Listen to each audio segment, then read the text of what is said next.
Hello, everybody. This is your DM, Glenn Underwood, also known as Maytag, and I am doing this preamble for the last time in a while.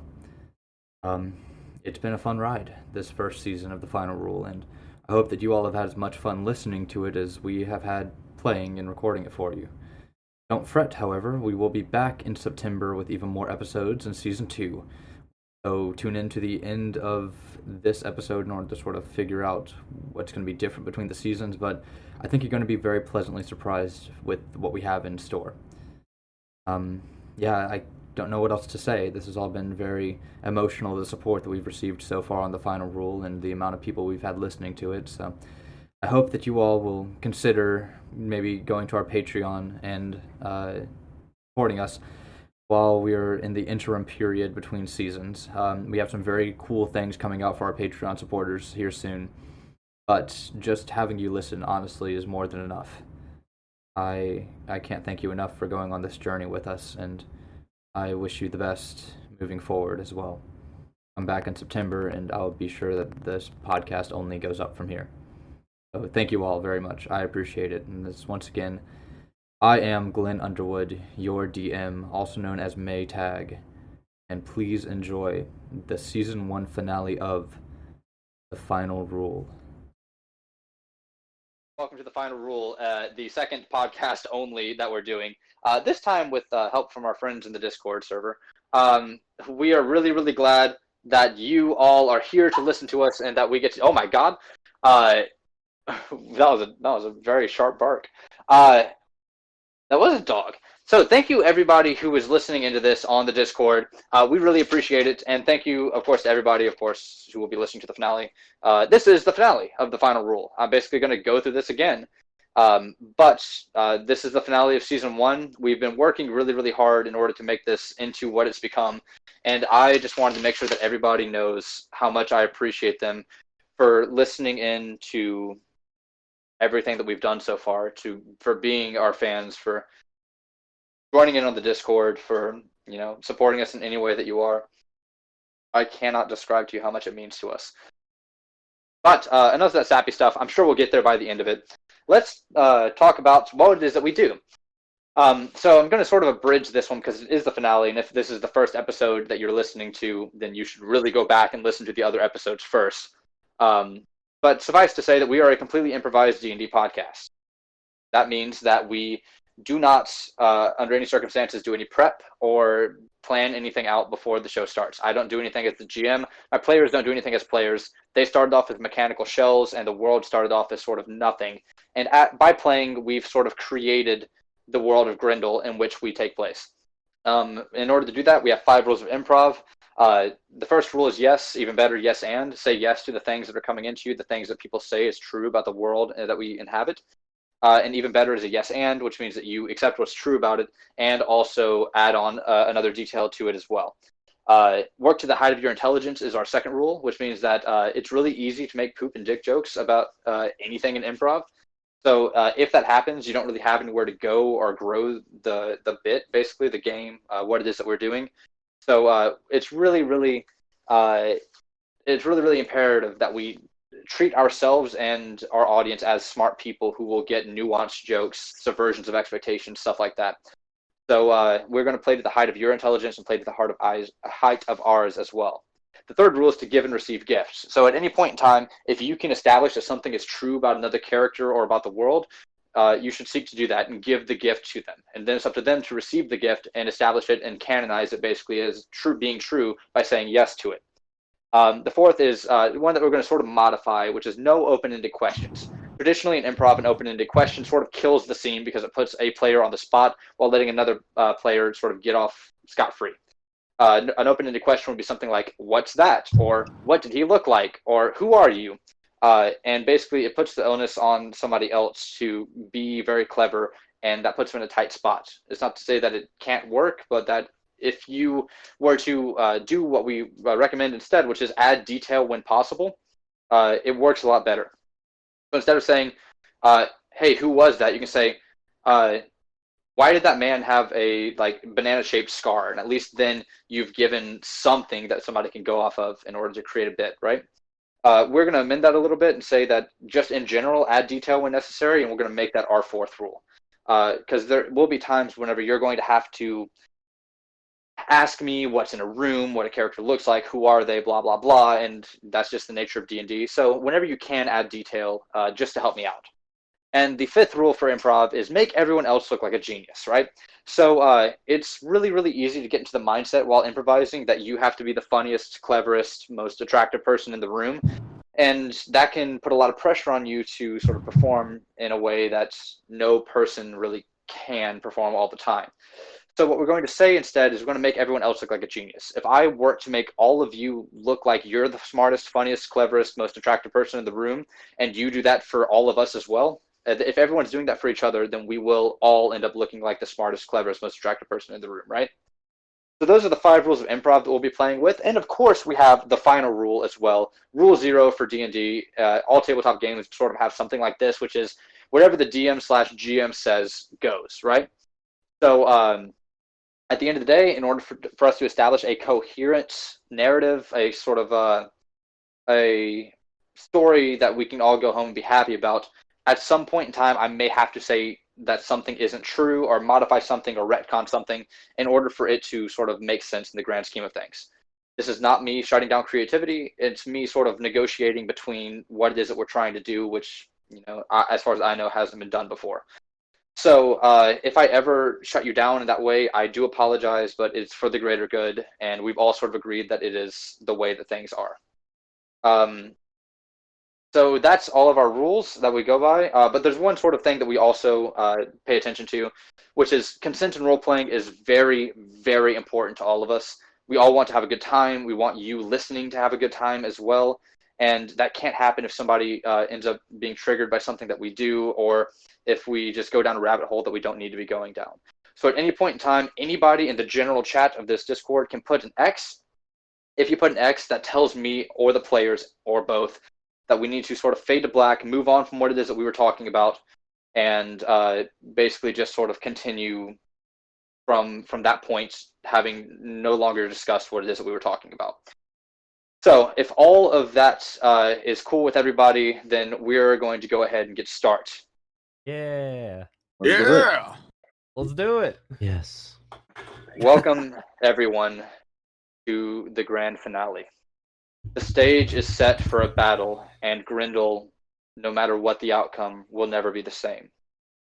Due to the irreversible actions of Ghrehndhehl, a child, a spawn, any progeny can no longer exist within this world. All across Ghrehndhehl, people who are hoping to expect, farmers who are hoping for a new generation of crops, even Walter Tang's mother will no longer be able to crossbreed her plants. They all become infertile.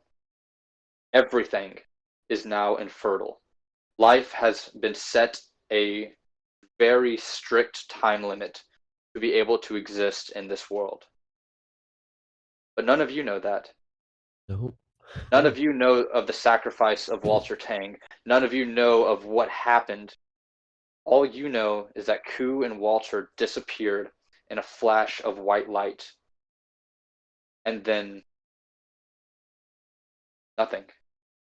You're still sitting in the war room at the Tang estate, surrounded by soldiers who have Granite Tang on his knees.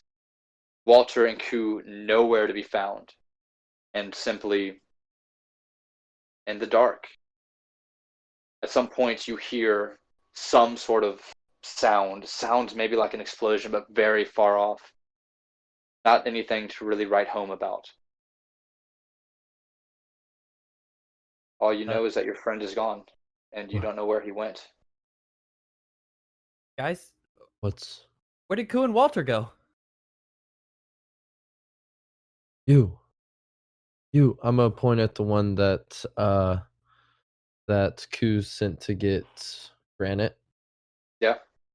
You, what is this a part of your plan? Where'd they go?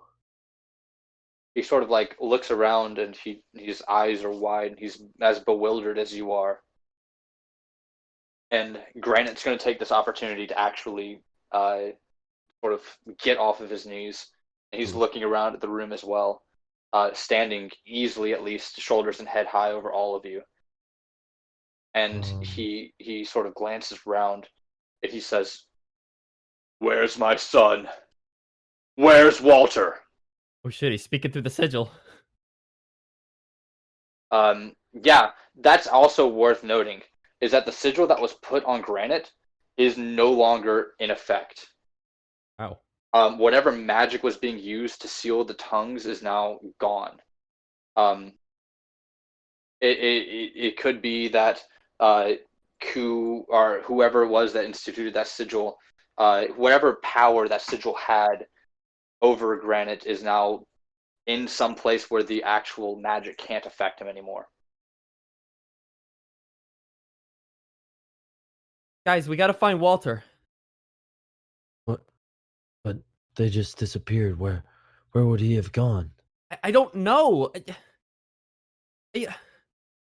Where did And Ku also, go? where the hell's Brooke at this point? I'm Brooke, right behind you, actually, as a matter of fact. Brooke? I slept on my back or something in my neck, and kind of hurts me to talk a little bit, but I saw the whole thing. Oh, well, that's convenient. You saw what? You saw where Walter went, or I everything saw that where we he saw? didn't not go. Look, fellas, I saw that he was here, and now he's not here, and I got a feeling it's got something to do with some kind of arcane. Well, yes, Something obviously, that's how. Oh, That's the only sorry, explanation we Ken. have. It's obvious, isn't it? Yes, It's it is magic. obvious. Something arcane happened after the stone on his chest. It began glowing, and then they disappeared. Had to have been a part of his plan or something. Granted, do you know anything of that stone that was on his neck? Ku has always worn that around his neck as long as the Tangs have known him. I don't, and then suddenly there's a very bright white light again, blinding everybody.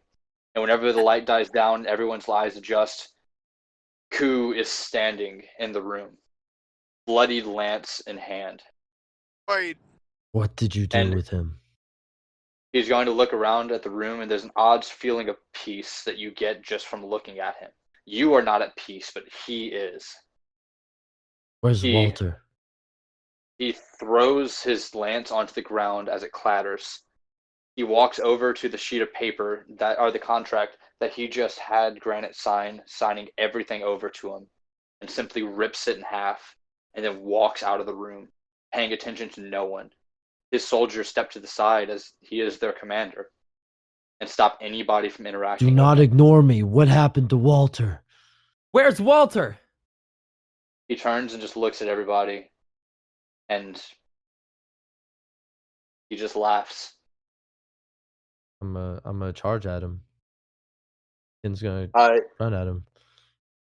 I'm just going to tell you the DC for this athletics check to get through this many soldiers at this point is way out of your reach. He's still believe gonna in you. charge. Okay.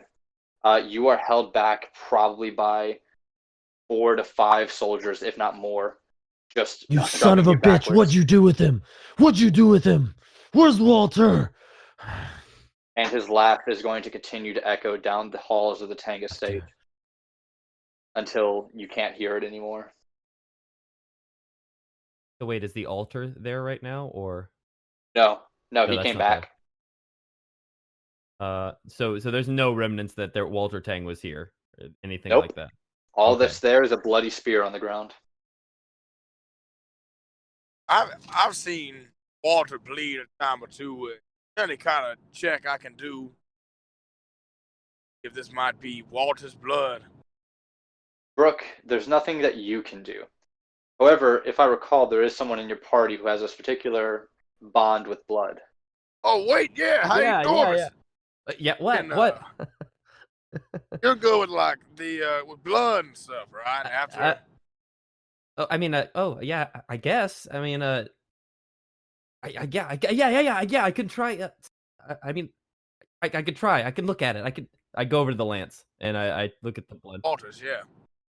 I don't quite know how to do it, but I just I try to tap into that blood circuitry that I've tapped into before. Brooke is And gonna rub his shoulders and try and just talk him through it. Unfortunately, Brooke, there is actually nothing you can do to help in this situation.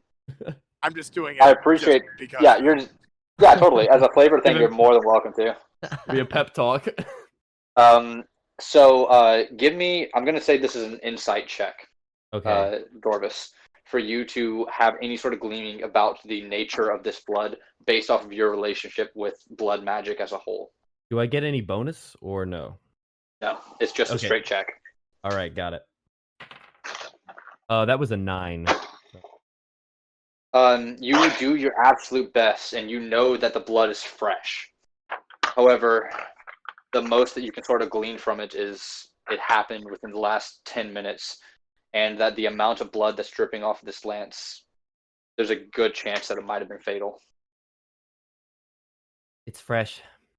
If Koo and Walter disappeared and now Koo's back, a good chance that it might be Walter's blood. It doesn't take a wisdom of 18 to realize that the two of them disappeared. One came back with a bloody lance. Who killed Walter? Why? Now, y'all, I hate to be the guy to say that I told you so. Whenever we first showed up, y'all remember how we said a couple of things about trusting this creepy cool guy? That out there. Granite, at this point in time, is just going to be a low rumble comes from his chest. And he erupts in a howl that only those who have ever lost a loved one can know the pain of. And then he looks at the contract that's ripped up on the table in front of him. And he looks to where Koo left. And he looks around at all of the half-orcs in the room that have betrayed him. And the rage and tension is just building this room. Till finally he opens his mouth to say something. Go. Wait, what? Get out! Brooke is gonna get a little bit of the... All of you, get out! Dorvis books now! Every one of you! Whether you be a friend of Walter's, a friend of Koo's, I don't care! Leave me alone! Oh, it's time to head on out, yo. Dorvis headed out. He's gone. Brooke got a little bit of blood. Are any of the half orcs staying? No, all of them are stumbling over themselves to get out.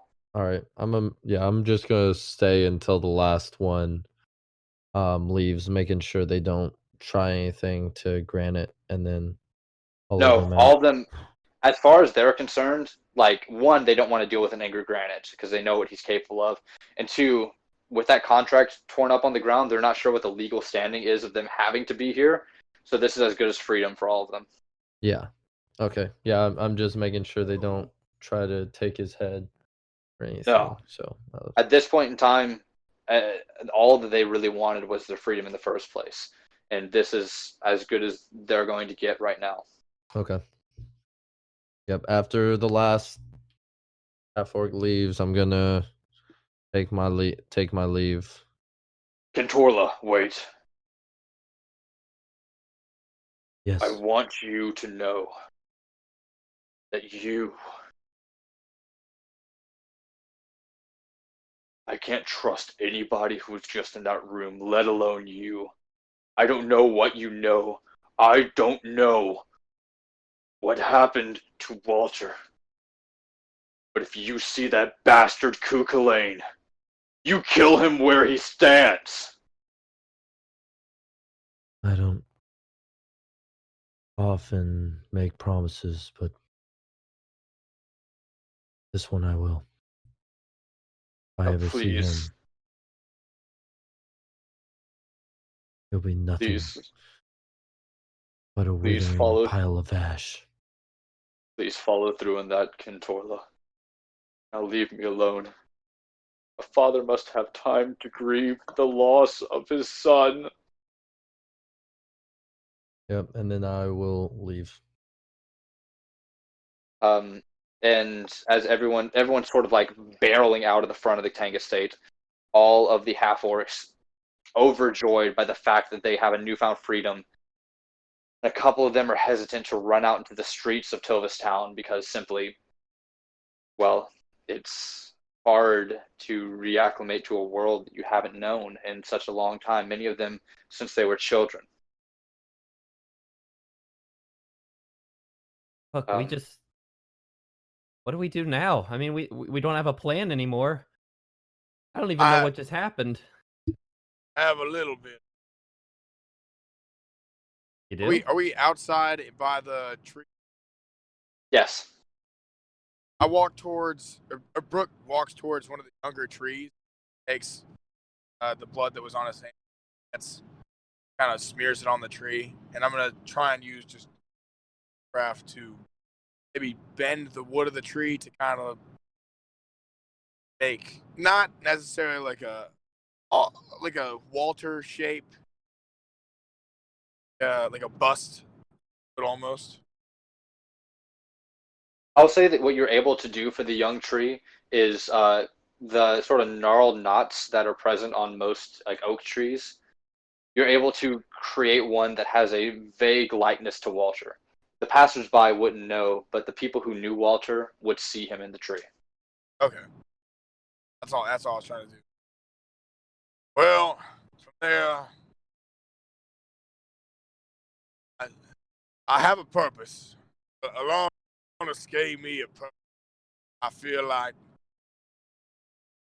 might obstruct my job here on this. So it seems like the right course of action is to track him down and kill him. Wait, hold on. Wait, track down who? Two.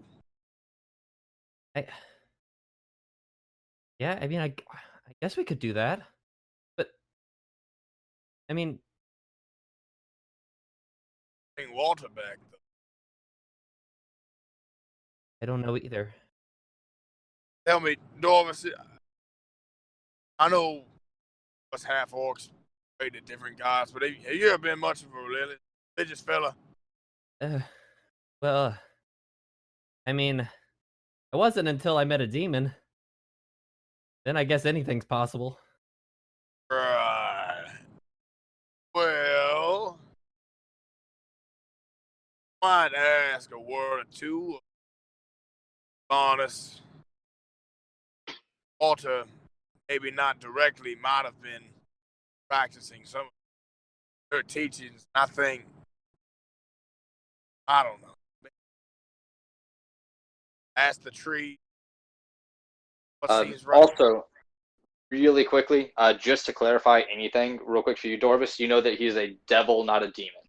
Oh, a devil. Sorry. Yes. Yes, demon. They're two completely different things. Yeah, you're right. You're right. I don't know why I said- different. Come on. Come on. However, pretty much as soon as you get that word out of your mouth, Brooke, you get the sneaking suspicion that somebody is watching you.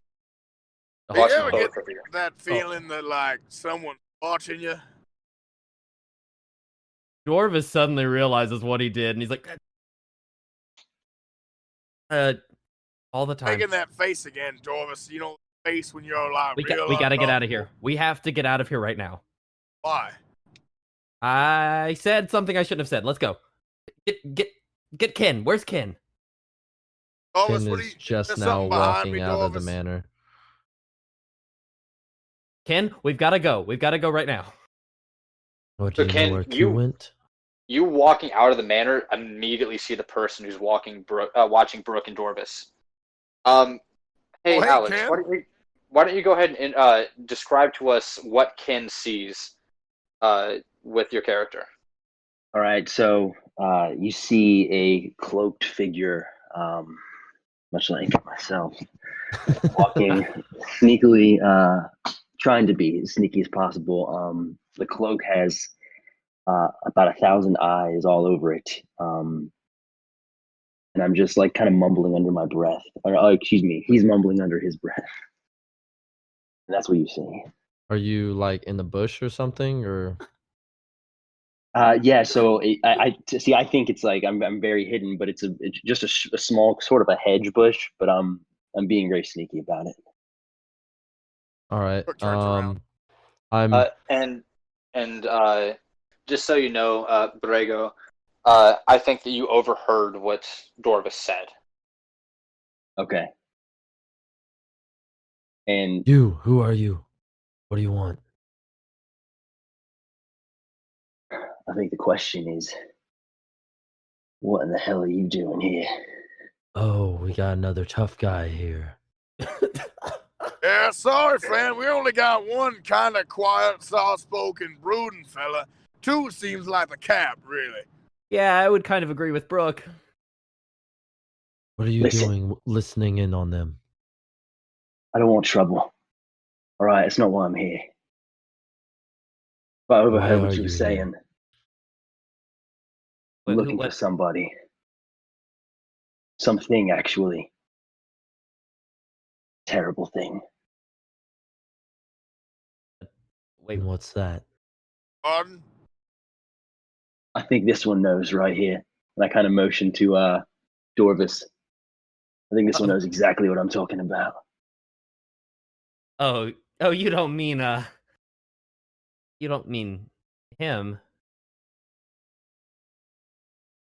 Now, Yeah. Dorvis, I'm a fan of stories, and the way you tell your stories where you don't really use proper nouns, it's What? getting a little on my nerves, Dorvis. I don't even. Okay. So look, I don't actually know his name because, like, the devil doesn't tell you his name. What? But- It went now. A devil.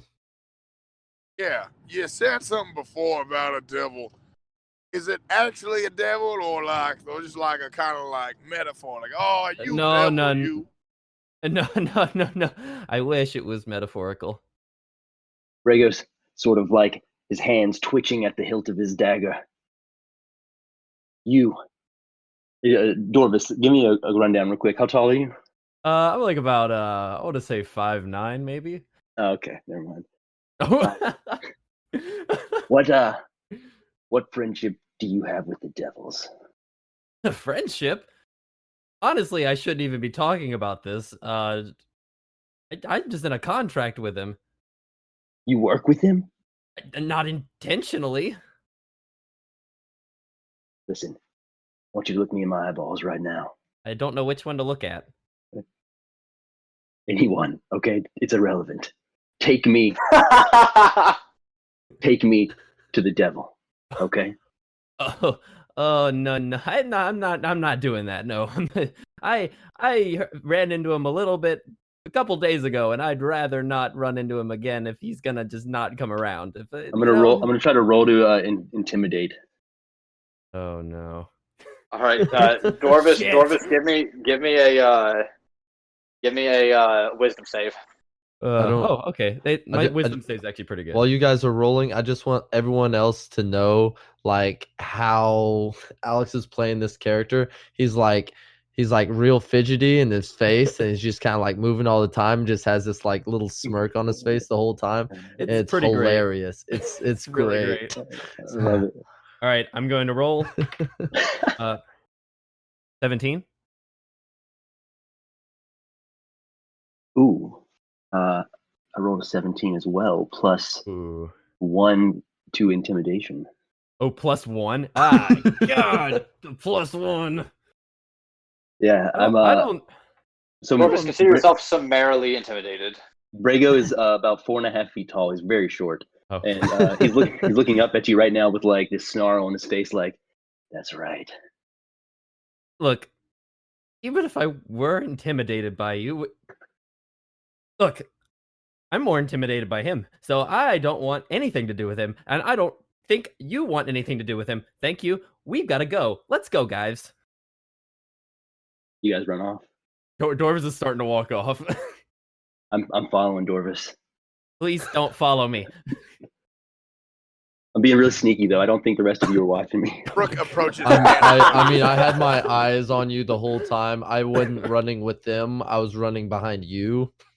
Oh yeah, my guy's not that smart. Like a weird train of where Dorvis and Brooke, I guess, are running, and then what's your guys' name? This little Rhaego, and then like Ken is just behind him, just watching him. Like, what is he? Is he trying to sneak? What is he? Yeah, doing? so like as Dorvis is walking, I'm like hiding behind the trees and then like moving to another bush here and there. You guys just see this? Brooke, is he still following me? Yeah, well, I'm looking at him. He's not Oh. Oh, good lord. doing a good job of sneaking around. He is tripping over. I watched him trip over a root or two. He's got mud all over his shirt. Yeah, I'm Making a lot falling of down noise. and I'm hurting myself and I'm screaming. This is embarrassing me. What are you doing? I'm literally Okay. just walking at a normal pace. All just right. shortly behind him. Brooke leaves Dorvis to go meet with. Wait, no, wait, guys. Corvus reluctantly goes back to his fellow compatriots who do not want. I don't think you guys understand. I see you've returned. Have you thought about my Oh my- offer? Look, all right. He probably is already paying attention to me. I can't just summon him. All right, he comes to me. All right. He's And I'm watching right talking- now. Probably because I've been talking about him for the past 5 minutes. Brago pulls up his hood and he's like trying to hide. He's like getting Oh my- sneaky down. You can't Listen. hide from this guy. I've tried plenty of times. Damn it. Okay. I stand back up. I can't redo it all. I'm gonna be honest with you. I don't like the devil. I don't know his name. And if you know, please tell me. But I'm gonna end his life. That is my goal. I will kill him or I will die trying. You're pretty hardcore for a non-sneaky fella. What's your name, friend? Can I trust you guys? I don't know. I mean, Possibly. You've got a very No. quaint and charming voice, friend. I point to Brooke. Yeah, well, that's me. You made me blush, man. Come on now. don't All butter right. him up. Don't butter up Brooke. Don't do this. Oh, too late. Call me toast, fellas. I'm all sorts buttered up. My name's Toast. Brago. Rhaego, Rhaego. way cool in the name I thought of whenever I was born. Oh, Wait. okay. Rhaego. What's that mean, mind. Brooke? Brooke, What what does does that that mean? Yeah, what does that mean? But y'all don't get to pick your own names? Well, I guess I did. No. Went I with mean, Dorvis out of wait. everything? It you got was to kind pick of a your spur. own name. Well, yeah, because Dorvis isn't my real name. Oh, What the hell's your real name then? Like, that's not important right now. I don't want to talk about this. Look, Well, Ken, Oh, I can't. Ken, we talked about this. I thought Ken Torla wasn't your name either. We don't know. Nobody knows this. Wait Okay, now, that's hang fair. on a minute. Whose name is it? I really am Brooke Pendleton II. I gave myself that name. Yo, Brooke, I thought you were named after your mother. well, the Pendleton second part, yeah. the lore is falling apart. What? Look, you get to choose your own name as a child in my tribe, and I chose to be named after my mother. So I chose the name Brooke Pendleton and added the second. So what were you called before you chose that name? Boy, Oh well, that makes a lot of sense. Okay. I figured. I mean, all the youngins are pretty much boy or a girl. Hey, you over there. There, you get to establish a name for yourself. That's really depressing, actually. I thought it was kind of funny. I mean, I guess so. Look, Brago, Yeah. I'm gonna be honest with you. All right. The last time I talked to him, he said he had he was gonna get back to me when he had some sort of idea of what he wanted me to do, and that freaked me out. So, I don't really want to talk to him. I don't think I could get him to come to me if I wanted him to. So, I'll be able to. Well, if it's all right with the rest of you, I'm just gonna hang around then until he shows up. oh my god, That's fine. Um, Just don't brood over that's- us or anything. I promise yes, you. that's my Brago job. crosses his arms and he puts his hoodie up. No. You're doing I'm it. gonna also cross my arms and put up my hood and just stare at him. Okay, I don't No. like any of this. Brago notices Kin doing the same thing, and like he likes it a little bit. He doesn't want to show it, but he's like, "All right." All right, I'm well, just Good. weirded out by this. I'm liking it. Amazing. I am unnerved and uncomfortable. I'm doing Tai Chi until we settle this. okay, guys, look. What are we even doing? All right, Walter is dead. All right, our whole plan that we were gonna do with an army, that's pretty much done because that army's disbanded. Who the fuck knows where? And well, guys, as far as we know, like, we have no plan, and basically Ghrehndhehl is screwed. So what are we gonna do? Well, I have a question, gentlemen. Brago, please no. Okay, no, it's fine. Oh, Oh, Well, there was Brago, no. Do you have a question? Just say it. Well, It's fine. I know I'm embarrassed now. I don't want to ask it. I'm sorry. you like put your hand up for a second and then dropped it. Go ahead, just Yeah, ask I questions, know. fella. We're not like a raising hands kind of group. Okay. Well, I haven't quite got the social dynamic yet. Who is Koo? Just don't worry about it. basically, Don't say it. he's our enemy. That's all we need to know. He's our enemy. That I want fella's you guys to lower know than one a thing. belly in a wagon rut. Sure, Brooke. What does that mean? Can anyone translate? Real low, Oh, okay. morally wise. Oh, I see. Yep. Well, hey, if it'll get you guys to trust me, I'll swear to you now, I'll end Koo's life. You're talking a lot about ending people's lives, and Yeah. you could join us, I guess, but like,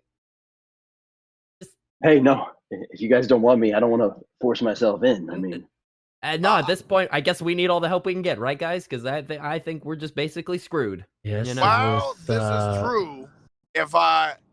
I'm pretty good at reading, fellas. If I ever get the insight got really going on, I'm gonna turn into some kind of dangerous thing, and I'm probably gonna eat you. And it's There you only go, because, and I mean no ill intent, it's only because we've been crossed a couple of times. Every week, it seems like. No, but please tell me you weren't actually trying when you were sneaking up on us. Brago has no idea what you're talking about. He had no idea you could see him. Hey, He thought he was being so. What do you mean? are you good at sneaking? Yes, I'm the best. Now, when you say the best, do you know what that word means? All right, so here. Brago jumps We behind are the tree that you guys are staring at. No, wait a second. Wow, he's Brago, gone. Brago. All right, so I the poke my three head of out. us are going to turn around. We're going to count to 10. And then when we turn back around, I want you to be hidden as well as you can be hidden. All right? Oh, Okay, it's on. this is a test. See how good you can be for this plan I have. All right? Okay. So, But hey, all right. when do I come out of hiding? Because unless I You- choose to, you'll never see me. I'll Or- ask you. I'll say peanut butter. Okay. All right. Perfect. Okay. So, all right, guys, let's turn around. 1, 2, 3, 7, 8, 9. Brago jumps behind the bushes and he like sprints 10 feet away from you guys. And there's a half cut off tree stump and he's crouched behind it. How tall are you? 4.5 feet. How Yeah, it's tall is the impressive. tree stump? Just glancing, probably 3 feet tall, but I'm crouched pretty low. Glenn, do you want him to roll some kind of check? Yeah, for that? go ahead and roll me some stealth there, Yeah. if you would be so kind. I'm so happy about this right now. Okay, rolled a 6 plus 9, 15. All right, that will be 8, against. Yeah, go ahead. 9, 10. All right. We turn around. All right, so what I'll say is, Just Go ahead. before I said anything, I opened up my dice app to do a perception roll without asking. It's a nat 20, and I'm gonna send it in the group because, but continue. no, I was just going to say, anybody who actually cares about finding him will roll an active perception roll. Anybody who doesn't care, it'll just be against passive perception. I'm just gonna look around and just like nonchalantly look around. All right, give me a perception check. No, like I'm not Oh, looking passive, yeah. intently, so passively. Oh, passively. Gotcha. Yep. Yeah. I believe a 15 beats most people's passive perception. Yeah, I think mine's 14. Maybe Mine 13. is 15. All right, yeah. So Brooke, everyone else. I mean, this is not like you heard him sort of like go off in a direction, but whatever, like you were expecting him to be in the same position he was before, like a bush or shrub or something like that. Oh wait. Yeah. Never mind. Go ahead. Go Oh, ahead. Brooke, you immediately see him. He's right there. Why is mine saying 17 as my passive perception? I mean, shouldn't your let's see here. No, it is. Your perception is a +7. It used to be a +6. Oh, right. Oh, yeah. Yeah, we got. Okay, so yeah, I do see him as well. So I'm the only one who doesn't see him really at this Yeah. point. But I don't Well, really care. I mean, it's honestly like that's a pretty hard place to hide, and he's hidden pretty well for it. Okay, guys, I actually don't see him. Where is he? He's And then I'm okay, looking and at then him. so Dorvis's mind, I cast message, and then he my just hears the God. word. He just hears peanut butter, and then I stand up, holding my hands out like a magician. Dorvis just What? has a mind fucked moment in his head. He's like, wait. And Yeah. then Dorvis just goes, wait, Ken was supposed to say peanut butter. All right. Whatever. Well, okay, that's fine. So Okay, All right. guys, look, we're wasting time. well, hold on. I have an idea. Want me to hide again? No, well, later. But I don't think Walter would want us to actively search out Ku right now, because Walter never really was much into revenge, more to doing what's needed. Agree with you. And I have an idea as to how we can start with the step one of what Ku's plan was. How though? I mean, it's just us. Yes, but as of my previous employment, I'm pretty well at forging documents and creating decent disguises. If we can infiltrate one of the bases, get in there, plant some sort of evidence that there is maybe someone on the opposite end working within their company or within their organization or some sort of thing like that, we can begin getting them two to weaken each other. Huh. I mean, yeah, I guess that could work. But Rigo's mind is blown. I guess that could work. Wow. All right. Yeah, let's do it. I mean, Great. But I mean, the only base. Oh, well, I guess no. We know both their bases because we know there's the Underdank, and then there's Yes. the Rosemary Corpse building, which I guess we could find again. It's worth Yeah. noting that it would take probably about a week's worth of travel to get to either of those places from where you are. Ugh, so we have to make a choice. It is also Take him worth down. noting that you're also in Tilvistown, the home of very famous musicals, right? All right. Wait, they love art, right? Well, I mean, one side does. I don't know about the Rosemary Corporation, to be honest. Put out Swift and his boys. We put on some kind of Silverstown. Well, But the on a- thing is, they're way too powerful for us to take on. We have to weaken them from the inside first. I mean,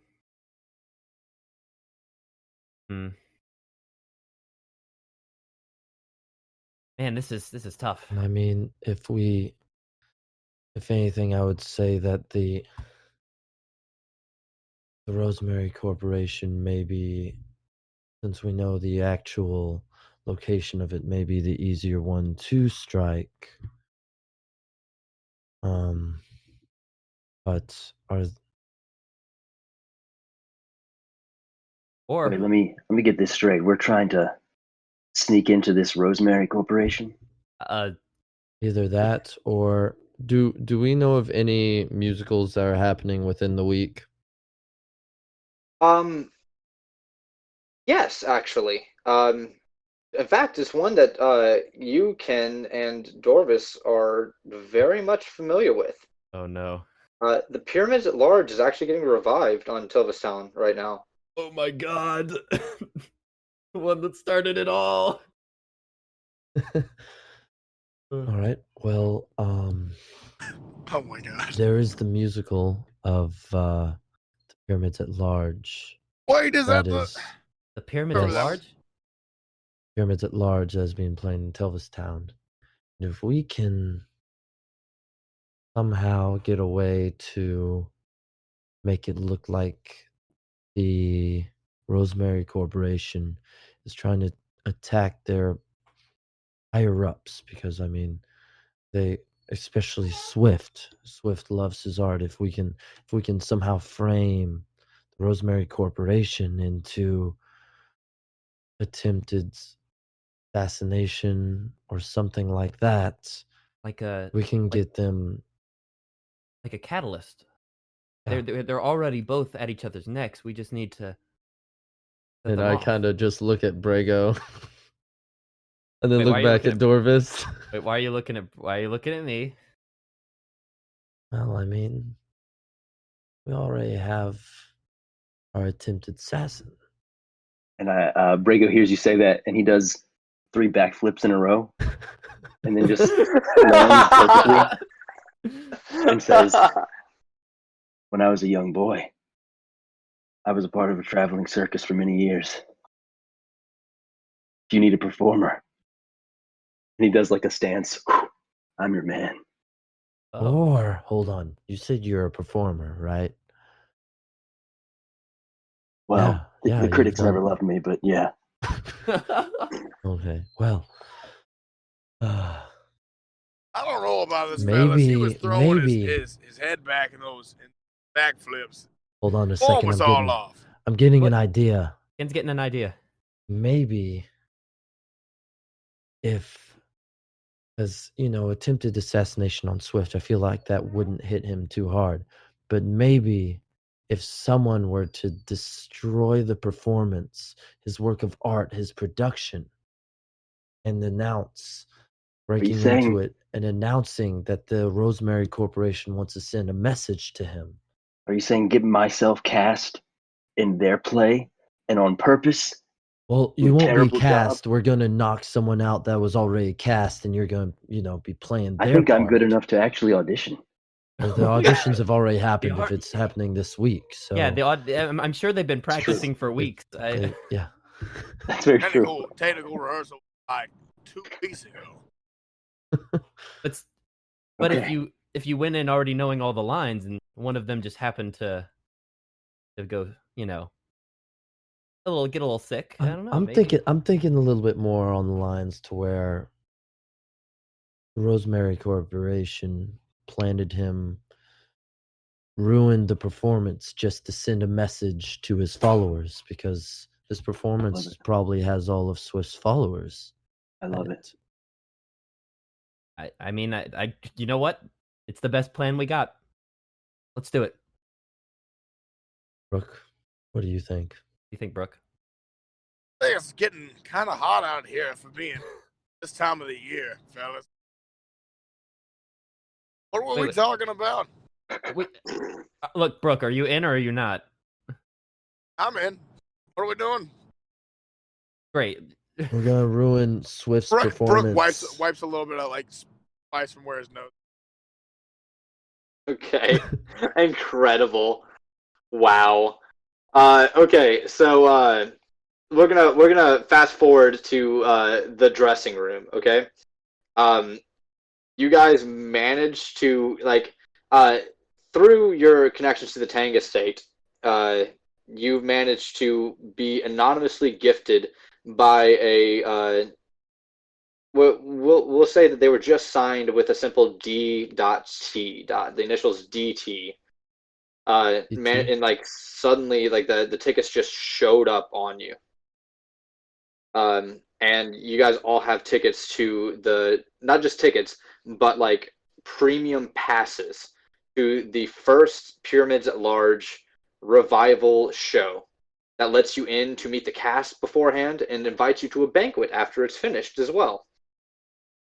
I know we're trying to plot and all, but the banquet menu seems pretty nice, and we got time. Might as well. Brooke. No, he makes a good point. I haven't had a decent meal in weeks. Well, I've been stalking you guys for quite some time. Wait, what? I mean, you've been hanging About out to with us eat? for the past 4 days. You haven't eaten? You haven't eaten with us? Well, I have bread. That's bread? What kind of bread? I think it was everything. Everything? Well, at least it's It's everything. actually a bread. bagel. It's actually a bagel. I've seen one of those before. Those are the fancy circular bread they sell in Causeway. They look Yeah. like the dog nuts. Is that how am I saying it right? I'm just saying, okay, Absolutely. if a hot meal was in front of me right now, I wouldn't turn it down. We'll see if we have time, guys, but we got to do this, all right? Okay. Right, so we'll say that you guys were having this sort of conversation right before the meet and greet with the actors. The cast of Pyramids at Large, we'll say, is 6 people wide, right? The main musical number, you remember, was done by 4 of you, right? Uh-huh. That's one of the most climactic moments of the play. It's the most well-known version of it.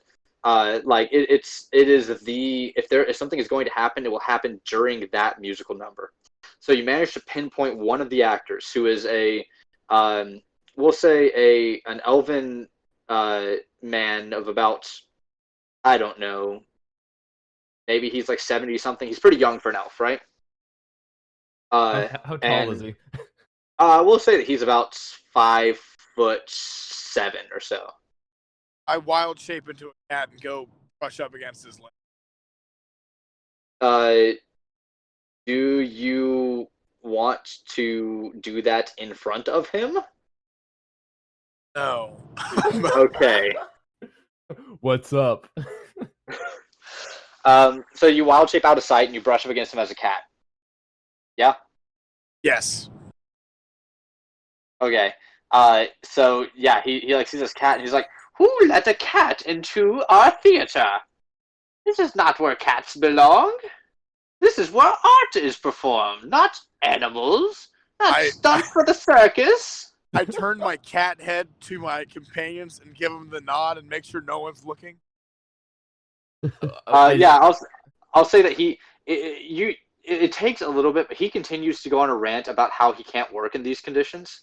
And eventually, like, all the other actors are like, "Oh my god, this fucking dude!" And so they all end up wandering back to the dressing room in order to get ready for the actual show itself, do their vocal warm ups, so on and so forth. Leaving him alone to talk about how in his old theater company a cat would never be allowed into the theater, no matter what. my And the God. fact that he heard so much about Townway coming overseas in order to perform here that he just can't believe how there's a cat. And then you give the nod. Yeah, mid rant, I wild shape back into Brooke, I- shillelagh on my U1, crack him in the back of the neck. Nice. So this catches him completely off guard, so he's not even going to be able to defend himself. But I want to point out that he was back whenever I was playing the angry elf back over, and then you crack him in the back of the head, and he just collapses to the ground in a heap. Okay, we gotta and- hide the body. I had a funny quip like get catnapped, but I didn't want to use it because I thought y'all would think it wasn't. And Oh, that actually also, would've we're been pretty trying good. to not, draw attention to us. But let's hide this. Oh yeah, hide the body. Guys, wait. Is this the original cast? Or like Oh different my God. actors? I think it's different actors because the real one wasn't canceled or Yeah. till the town Okay. having a I'm stroke. just saying, I feel really bad about doing this, if, because it's an art what these guys are doing, and I Yeah, no, appreciate it. I think we're Here. good. I think we're good. It What? should be just revival cast. Okay. I'm gonna put on his clothes now. Do that. No room. Oh yeah, sure. Is there like a barrel or something we can put this body in? Brago's already stripped him nude. So we gotta. Yeah. We gotta... Not all the way down, Drake. Come on, man. Unnaturally shaped. Why did you take his Right, when I- underwear off? Wait, when I Don't you get have into underwear on character- yourself? Yeah, I replaced mine with his. It's Oh, called getting into God. character, okay? Oh no, Okay, that's Those so clothes don't fit him. unsanitary. there is one other problem. And this is one, Ken, that you're going to have to morally deal with here. Brago is, though he has elven features, is clearly not an elf. You're going to have to put Brago in elf face in order for this to go off. No. This guy, okay. Make him look like an elf. That's a part of disguise stuff. So Yeah. That's a hate Alright. crime where I come from. Well, you're wearing the hate crime, I guess, but we're Brago, just- do you want to help or not? Listen, you're right. I'm getting off track. I want to help. all right. Do So it. Just do it. all right. Brago sits down on a stool in front of you and kind of brushes his hair back and he like closes his eyes. Okay. So like performance, sleight of hand with efficiency, or Let's yeah, if Walter was here I would say he could help you because he was the angry elf. I'll say give me a let's do part of me wants to say a sleight of hand check to see how well you put it on. okay. All right, Dorvis, give me a quick rundown of what this character in the Pyramids at Large looks like. Right. So he's an elf, right? Okay. And Yes. it's really important because this is like this is the guy that discovers the pyramid. All right. If it wasn't for this character, that pyramid wouldn't have been found. With the musical, like his character is essential. All right. Oh. He's good at finding things. All right. Brago's taking all this in. He's like getting into character as you're saying it. He's like, okay. Make his eyebrows all arched so he looks surprised whenever Yes. he finds the pyramid. Yes, that's important. There's the part where he looks surprised. In fact, his character is always looking surprised because he always sees things. He sees things other people don't see. It's a whole perception sort of thing. It's really nuanced and it's I'm getting goosebumps thinking about it. But look, all right, just eyebrows are the most important part of this character. All right, if Right. you screw those up, It- people will know. Did I hear something about a mole as well? Yes, Like, I yes. think There was a Mole? mole, but it's like it's kind of there, but it's like not. I wish this guy already had his makeup on. What is he doing? He was in costume, didn't even put his makeup on. Yeah, I think he was stalling, honestly. Whatever. Okay, so here we go. was cocked. Oh, okay. Oh, that is a 6. Oh, good. Oh no! I look Wait, in the so, mirror. My eyebrows are duct taped up. wait. Am I allowed to help at all? Because I somewhat know what I'm talking about. For the sake of this, we'll say that it's too late for you to help since the roll already happened.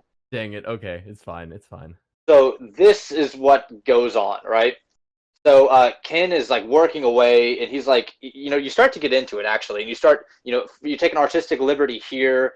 You decide to change something about the character there, and by the end of things, what you end up having is not necessarily a bad job of disguising because you've done this before, right? What you Yeah. end up having is something that is not anything close to what the character is supposed to look like from the revival of the pyramids at large. I'm out of moles. I'm sorry, guys. Dang. There's no moles. It looks Yeah. terrible. Oh, And do you you know know how what? hard it is to Think. like redirect where the Look, you know what? You know what? eyebrows are? Ken, Like Ken, like Ken, I it- can't just like draw it's new okay, eyebrows. Ken. It looks Ken, it's okay. Look, Doesn't it look doesn't matter. All realistic. right. The most important thing that your character needs to do is he needs to be able to sing his main musical number. And it's before the one that we need to do the stuff with, but it's the one where it's like, look, there's sand on the ground. Look, there it is. Because your character sees the sand and understands that there is sand where the pyramid is, and he finds the pyramid because the sand has changed shape.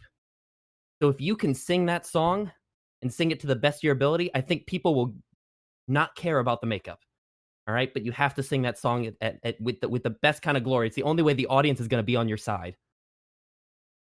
Rego looks at everyone deep in the eyes for a solid 2 seconds before moving on to the next person.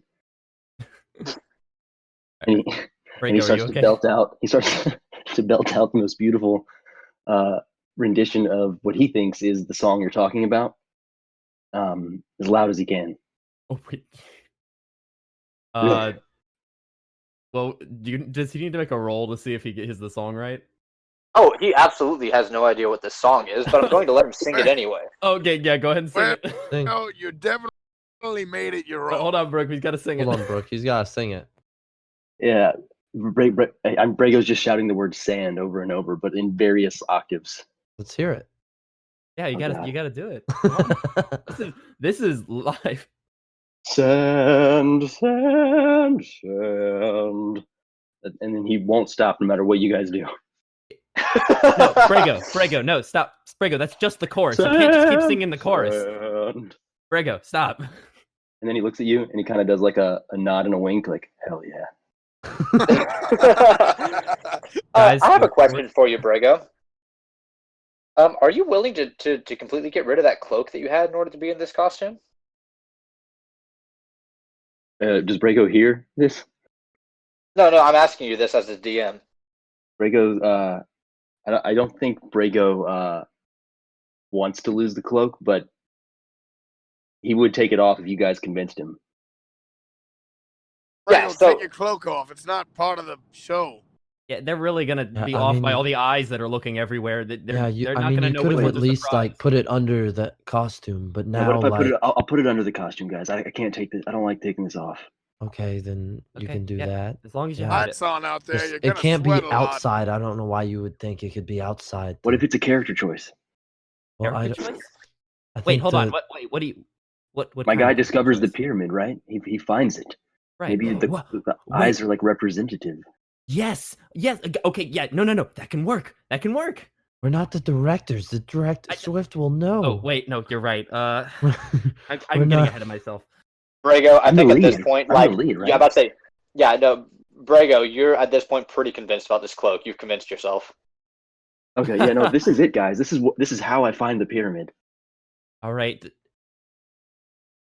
Brego, Brego stands up and kind of like Alright. throws his cloak back, and he Well, looks at I you and mean- says, "Hey, can you get me some coffee, please? I'm about to go perform." Don't fucking no, don't come at me like that. Brooke I'm goes and get some coffee. no. Brooke, no.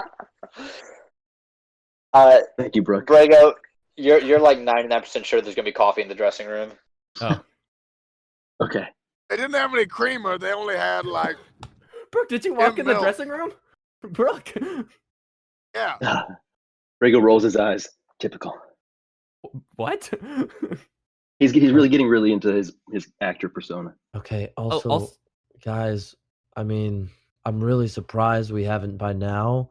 I tried to catch you guys before we actually left, but you guys really wanted to make it to, the pre-performance banquet with the food and stuff. That's no, post We should performance.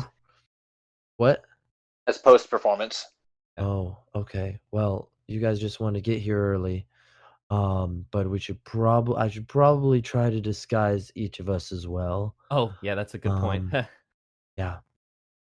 right. Well, hey, Brago, you go get ready. I mean, you're already late. Hey, I want you to know one thing. What? Brago's always ready. I He thought just he was walks going to say off. sand again. Yeah, he walks off, but he's singing sand to himself. All right, Guys, we're gonna good. die. I We're have gonna to die. give it to him. His confidence. Wait. I'm gonna go and grab Brago and pull him back in real quick. What's up? Why did you do that? We forgot to tell him what to say about the Rosemary Corporation and if dang what it. they're Oh, gonna do to That would have been a like the terrible thing. message from Rosemary Corporation. All right, well, what should he say, guys? During the main musical number Brooke, after. you're good with words. Let's hear your wisdom. What do you think What should Rosemary he Corporation say? would say? Message from the From the Rosemary Rosemary Corporation. Corp. I think it'd be real hardcore. Follow me to the end, guys, because it's a long one. All right. Well, Brago, Stab one of write the this down. artists Wait, while you're what? performing, What? and you say that the Rosemary Corporation is out to kill all the artists. Go crazy. And Okay. murder the actors? Is that what you're telling me to do? Wait, no, Brooke. Wait, Brooke, what? Because I'll do it. Brooke, we're not supposed to. We don't want to kill the No, actors. no, we want to give just a message. We're not trying to we're not trying to murder everyone. We're just trying to Brago's like sing. nodding his head as Brooke's talking. All right, I get you. No, Brago, don't. No, I'm gonna keep my hand. I'm spitballing here. I'm gonna keep my I'm hand gonna on give us some Brago so he morally doesn't gray leave. ideas. Well, okay. Well, I'm just wanting words, not stabbing. I thought you would come up with something better than him just stab everyone and saying kill everyone.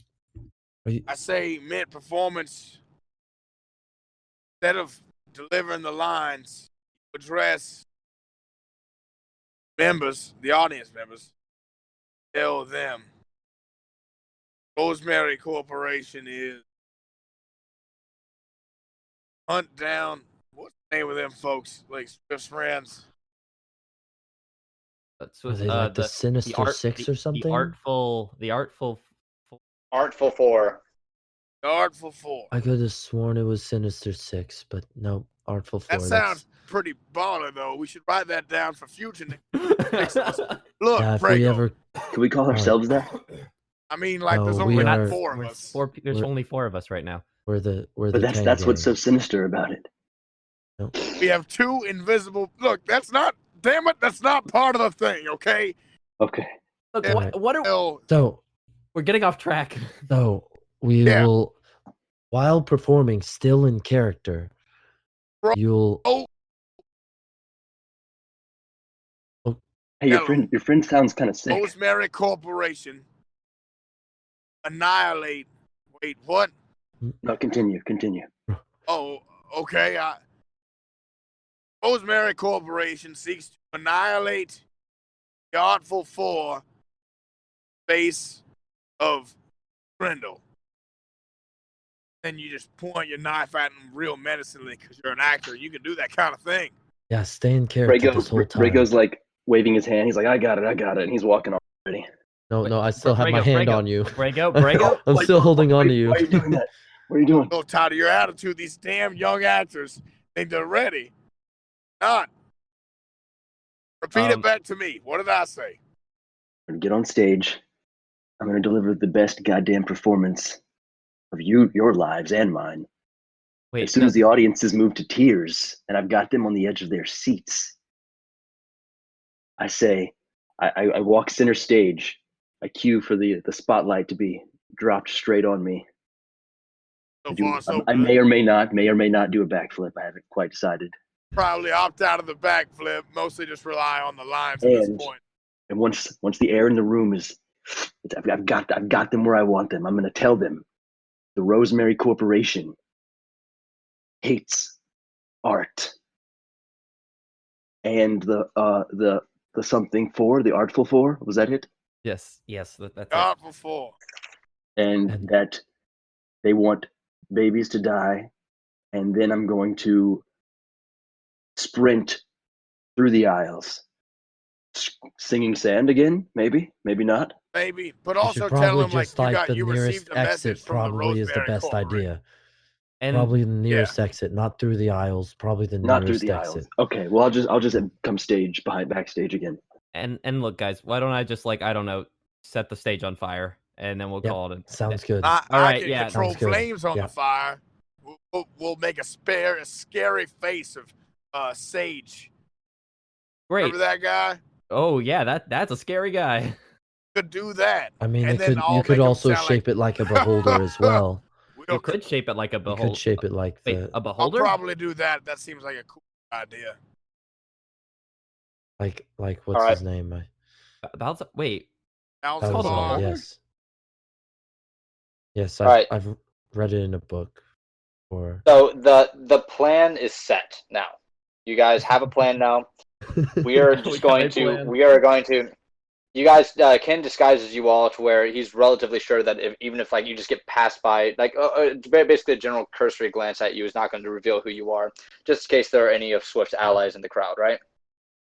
hey, Oh. that one was a 20 unnatural. shit. So Yeah, you guys are good, right? 20. Yeah. So as Except you for guys Brago. move, well, he's already out of your That hands one at was this for point. accuracy. This one was I'm just good at making you not look like you. That's fair. That's fair. All right. So as you move, you guys all find your seats in the house. You guys are all sitting close to each other, but not right next to each other. And what unfolds on stage? Brago, why don't you talk to us about what Brago does on stage?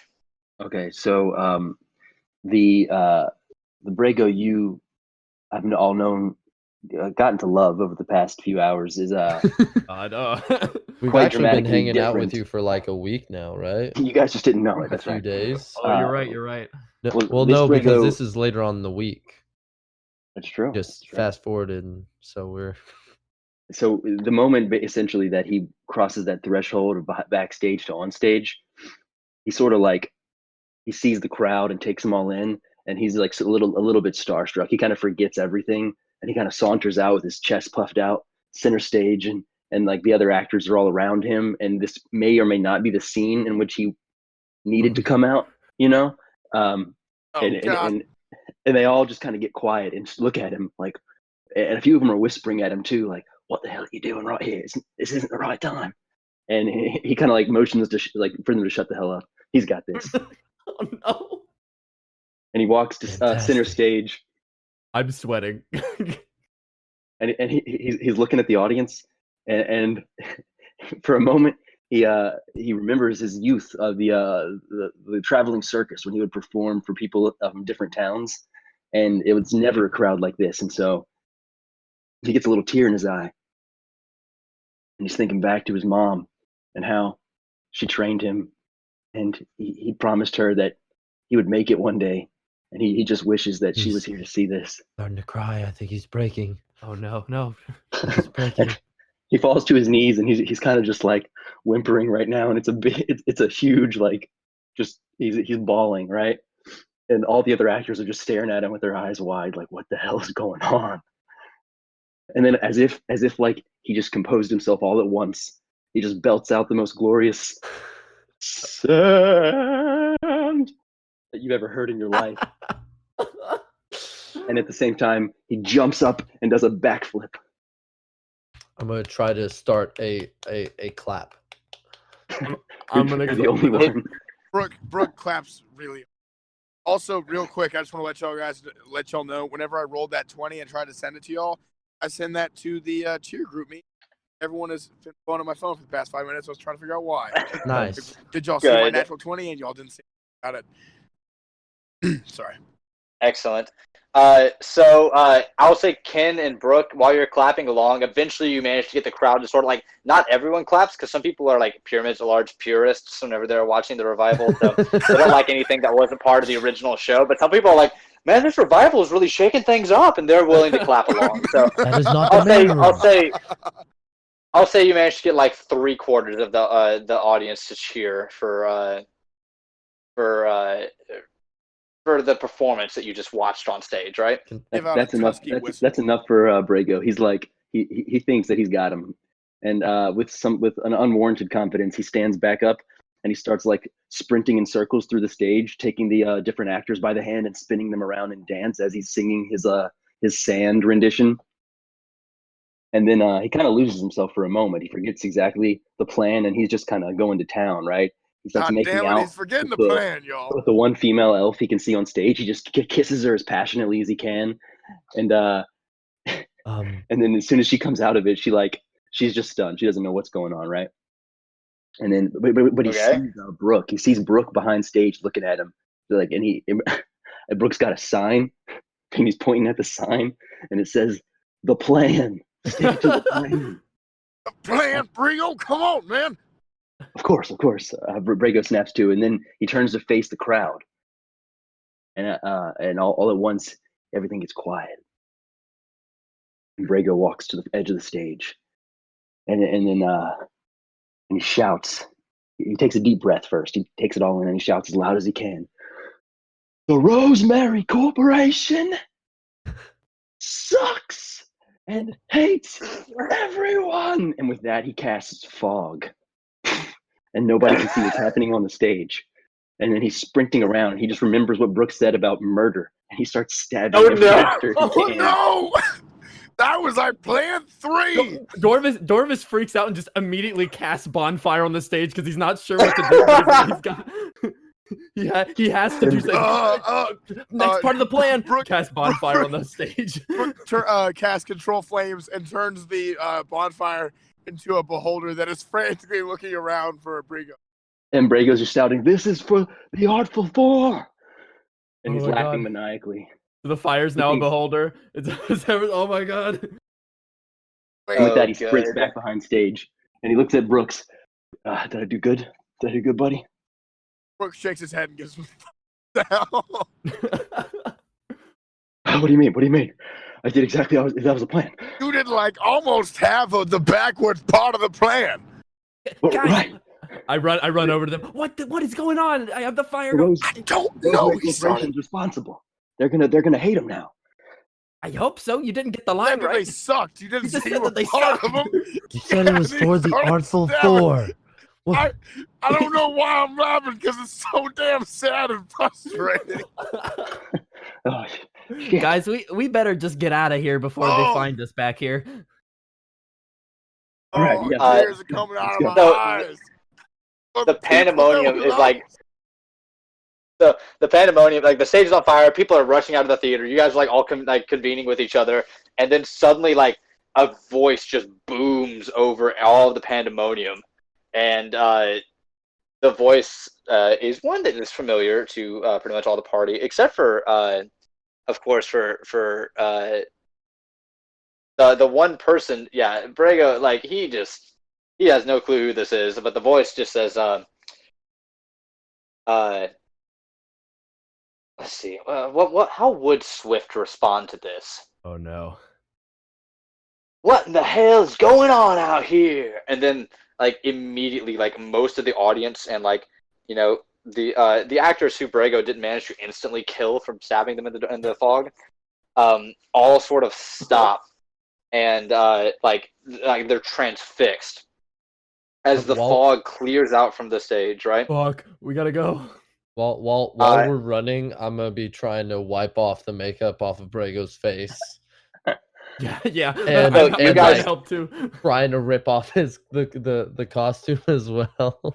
What are you doing? So, as you guys go to leave the theater, like the doors swing shut, like blocking everyone in.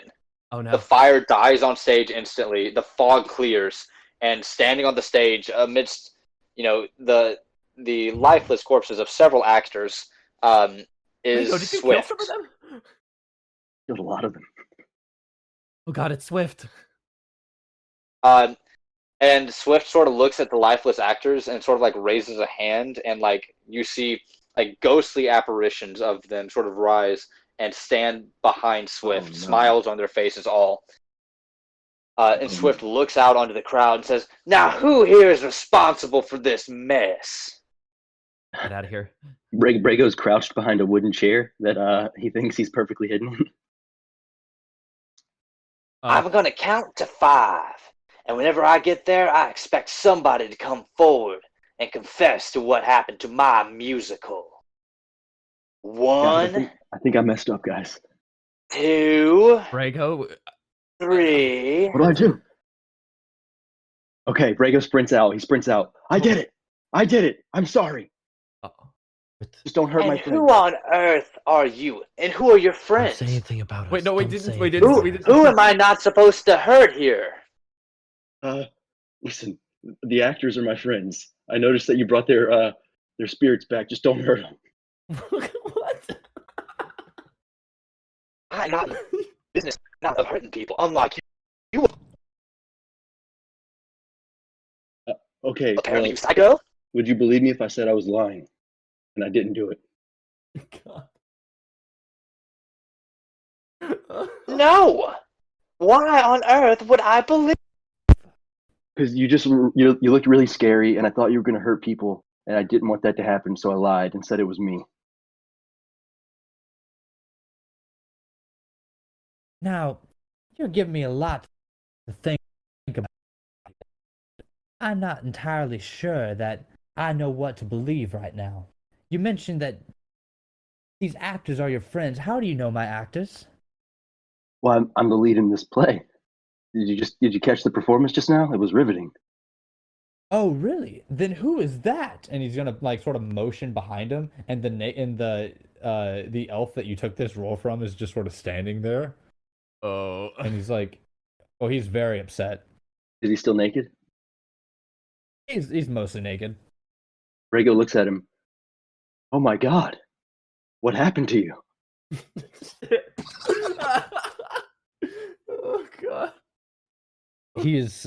And he kind of looks dumbstruck. around He has no- like, who did this to this man?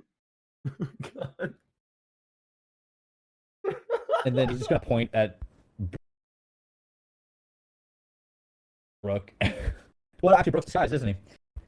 Yeah, he has What? Wait, Glenn, you're cutting out a little bit. brown. He's like, yeah. Swift is just like, as everyone here is confused. Everyone involved with this currently is just as confused as they could possibly be right now. I'm definitely confused. Okay, and while this is all Swift's- happening, Brago like points his finger at Ken, and he casts message. I can Okay. quickly talk to him, and you just hear, Yeah. "What the hell do I do? What the hell do I do? What the hell do I do?" Okay. Say something about Rosemary Corporation might have done it. You're a genius. Okay. Oh god. My good sir, Swift, was it? Can I call you Swift? Yes, you may call me Swift. In fact, you will call me Swift. Of course. Swift, sir. If you'll allow that. Listen, you've heard of the Rosemary Corporation, correct? I mean, come on. What about them? Can we both just first off agree that they're dirty water trash? I mean, I don't think anybody likes those guys, right? Get to your point before I lose my patience. Well, you're gonna love this, okay? It's hilarious. This was their idea. They didn't like the fact that you were doing a revival of this, and they kind of wanted to sabotage the night. Okay. And Brago turns back to Ken, kind of makes a face. Don't turn again. He Who can't are you find me looking because at? I ducked behind someone when I saw him start turning towards me. Oh God. God. Brago looks back to Swift. I really thought that would change your mind there. I'm just gonna go. Half of Is my that okay with actors you? are now dead. No, you're not going anywhere. Why do you think that you're going to leave? I don't You're care. right. Who You're right. I'm killed sorry. my actors? I don't know. I think it was. I come here just a little bit late to my own production of the show, and half of my actors are dead. One of them stuffed into a barrel in the lobby. Who didn't think I was going to find out about this? It has to be the Rosemary Corporation. I mean, those bastards. They did this. I'm gonna start trying whispering around, like whispering, like behind people, just like maybe it was the Rosemary Corporation, and try to start like spreading it. Like Brooke's gonna try and catch on and do the same. Gorvis is also gonna do the same thing. Like we're Probably fucked. was the Rosemary Corporation. They're always up to no good. Always Rosemary looking out for Corporation the hates art. artists. Rosemary Corporation hates art. This is in line with what they would do. Mr. Swift, sir. How about this? How about for a small fee, I go to the Rosemary Corporation and I take them all out. What do you say to that, huh? How about this? If this is the Rosemary Corporation, then I will bring us there right now. Oh, And there's no need for that. oh no! It strikes me from the mumbling in the crowd that I'm overhearing, and from you and all of your little friends that you don't think that I've noticed. Wait. Wait, Actor friends. There's an obvious need to go to the Rosemary Corporation. All of us right now. Me, my friends, you, your friends. We're gonna have a little chat with Balazar. And Dorvis goes gonna snap his fingers. Oh no. And boy is the whole party teleported to just the party, or like is there like the whole crowd got teleported? No, it's just the party. We've established that how teleportation sort of works whenever people know who's being teleported around. No, this is How do you know? Let's just say that Swift has a couple of things up his sleeve whenever it comes to the people that he has, let's say, cast in a musical before. Oh, yeah. Whoops. And also he's just in general not an idiot. Yeah. Yeah, he's kind of a smart dude to get where he's gotten so far. as we get teleported to the Rosemary Corporation, Brooke was getting ready to yell at the crowd, but missed, and as we teleport, yeah, kill the traitor. Brooke. Oh man, what? Are we? Brago takes a quick moment to look at his teammates, and he kind of mouths the words, "I'm sorry." Better be sorry. God, I'm right, damn you're it. sorry. Tried my best. Hey guys, give me a second. My internet just came back on. I'm gonna pop back over on my microphone real quick. Okay, cool. You guys understand, though, right? Not really. No. Yeah. Thanks, Brago. You don't know what it's like to be on stage, okay? The I rush. got a pretty good idea that you don't combine 3 different plans. So you guys have been teleported to a sort of it's called a meeting room, right? There is in this meeting room a central sort of table, and sitting around the table are the various members of the Artful Four, and Balazar himself is sitting giving a presentation to them. As you guys all get sort of like just blasted into the center of the room, Swift goes to take a seat. And I look at Sestorla. I'm like, He looks back at you and he's like, his eyes sort of narrow a little bit, and he sort of looks back at Balazar. As Balazar is talking about the ways in which the Rosemary Corporation can actually benefit the artists in Ghrehndhehl by increasing overall viewership and yeah, like in the middle of an obvious sort of like, no, the Rosemary Corporation is on the artist's side. oh no. He looks back and says, Swift, you're back from your show sooner than we thought you would be. And Swift looks back and says, I had a feeling that what you needed to hear what this fellow here had to say. And he's going to motion towards Brago. Brago sort of looks up like, oh, me? You're me to come up and talk? And Swift nods and sort of like gives the hand like, oh yeah, no, you. Absolutely you. Okay. Yeah, totally. I mean, that's not a problem. Brago, tell him about how the beholder is lying to him. Looking into the beholders. Brago gets in front of the people in this presentation, and he clears his throat and kind of looks around, and he kind of nervously laughs. Hey guys, listen. Before I say anything, can we just kind of all agree really quickly that beholders, they suck, right? Nobody likes beholders. Dorvis turns white. Balazar just like from where he is, just like pivots around. All eyes look at you first, and then his main eye sort of circles around. He says, excuse me. Oh, you're a beholder. Oh yes, boy, am I beholder. And who are you anyway? Why do we suck? What did I ever do to you? I'm a compulsive liar. I'm real sorry. Swift, what is the meaning of this? And Swift just says, "Oh, I'm sorry. This psycho just killed half of my actors on the stage, and allegedly had something to do with it."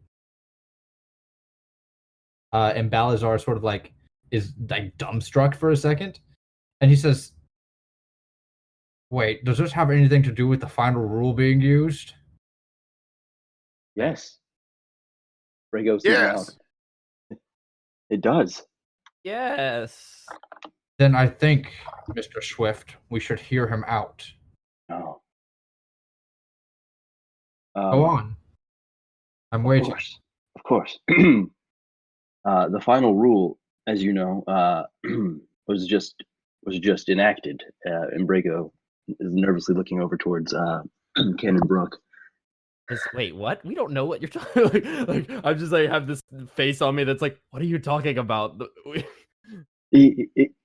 Right, guys. And that means that musicals such as yours, the ones that you just put on, are under attack. And I think you can agree, sir, that the arts is the most important thing to the foundation of a community, right? Can we all agree on that? He kind of looks around, nervously laughing. Sistorla stands up and he says, "Hey, listen. I know how important the arts are more than anyone. Exactly. But we were just discussing. The final rule was used, and we know not what for. If you know what the final rule was and how it impacts us, you need to tell us right now." Wait. Well, of course, it's a beautiful musical. Is it not? I remember it from my early carnival days. Wait, guys, y'all didn't use the final rule? We thought you used it. We've been looking for you for weeks now. Weeks? Ever since we last saw you in the Underdank, we've been trying to track you down. Something ripped you away from that chamber. It wasn't one of us. Where have you been? But you guys know each other? Well, Dorvis is kind of concerned if he's supposed to be talking because he knows he saw Sistorla. Yep. But Sistorla, you saw me. I'm sorry, I don't recall seeing you.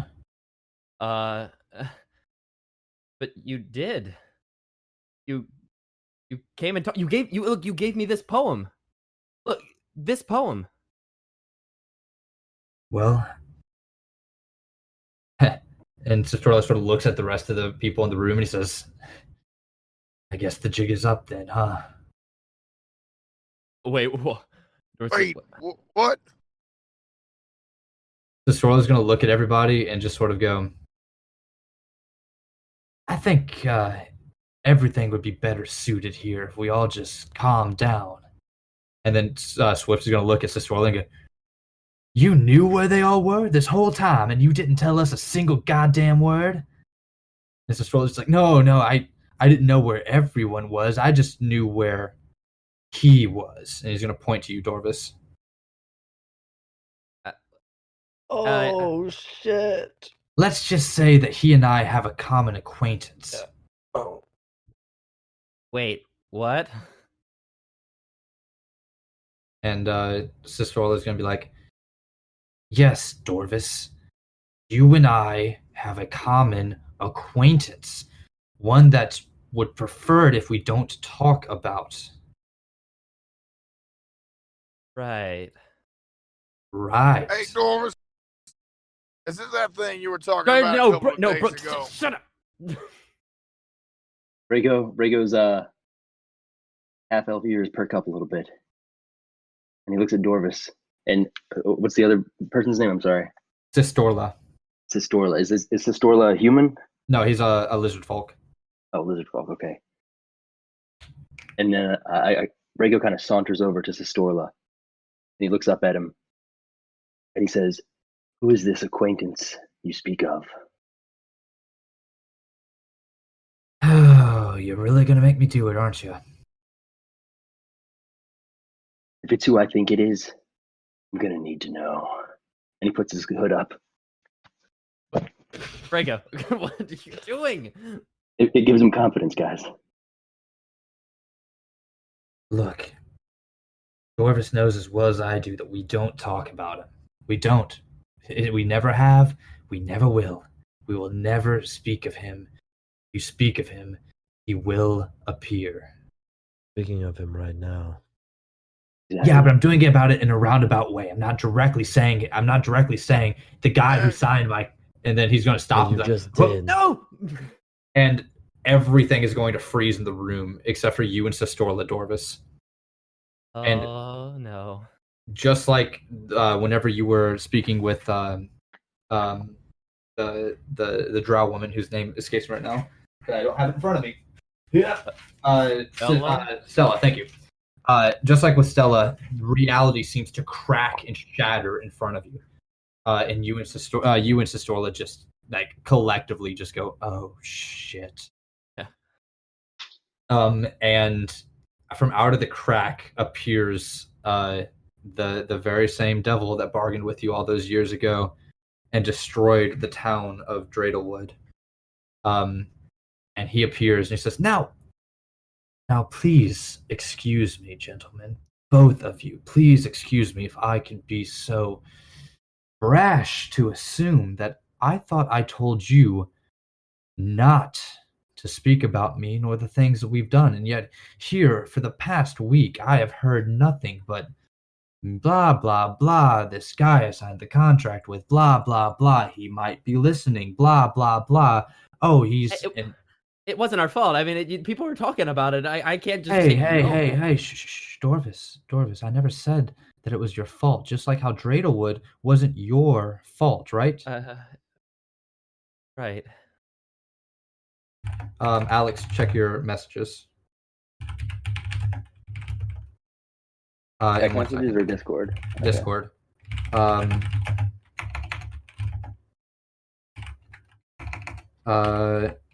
Go ahead, Dorvis. What were you saying? I mean, that's it. I mean, Dorvis is very intimidated by this person. It doesn't matter what kind of fighting spirit he has. Yeah. And he's gonna look at Sistorla and be like, and you, after all of the fans that I thought that I earned you, after all the skill that I gave you too, after turning the entirety of the Underdank into, or turning all of the Dank rather, into your playground, and exiling all of those people to the Underdank, I thought that you, of all people, would understand that you don't mention me or how you got here.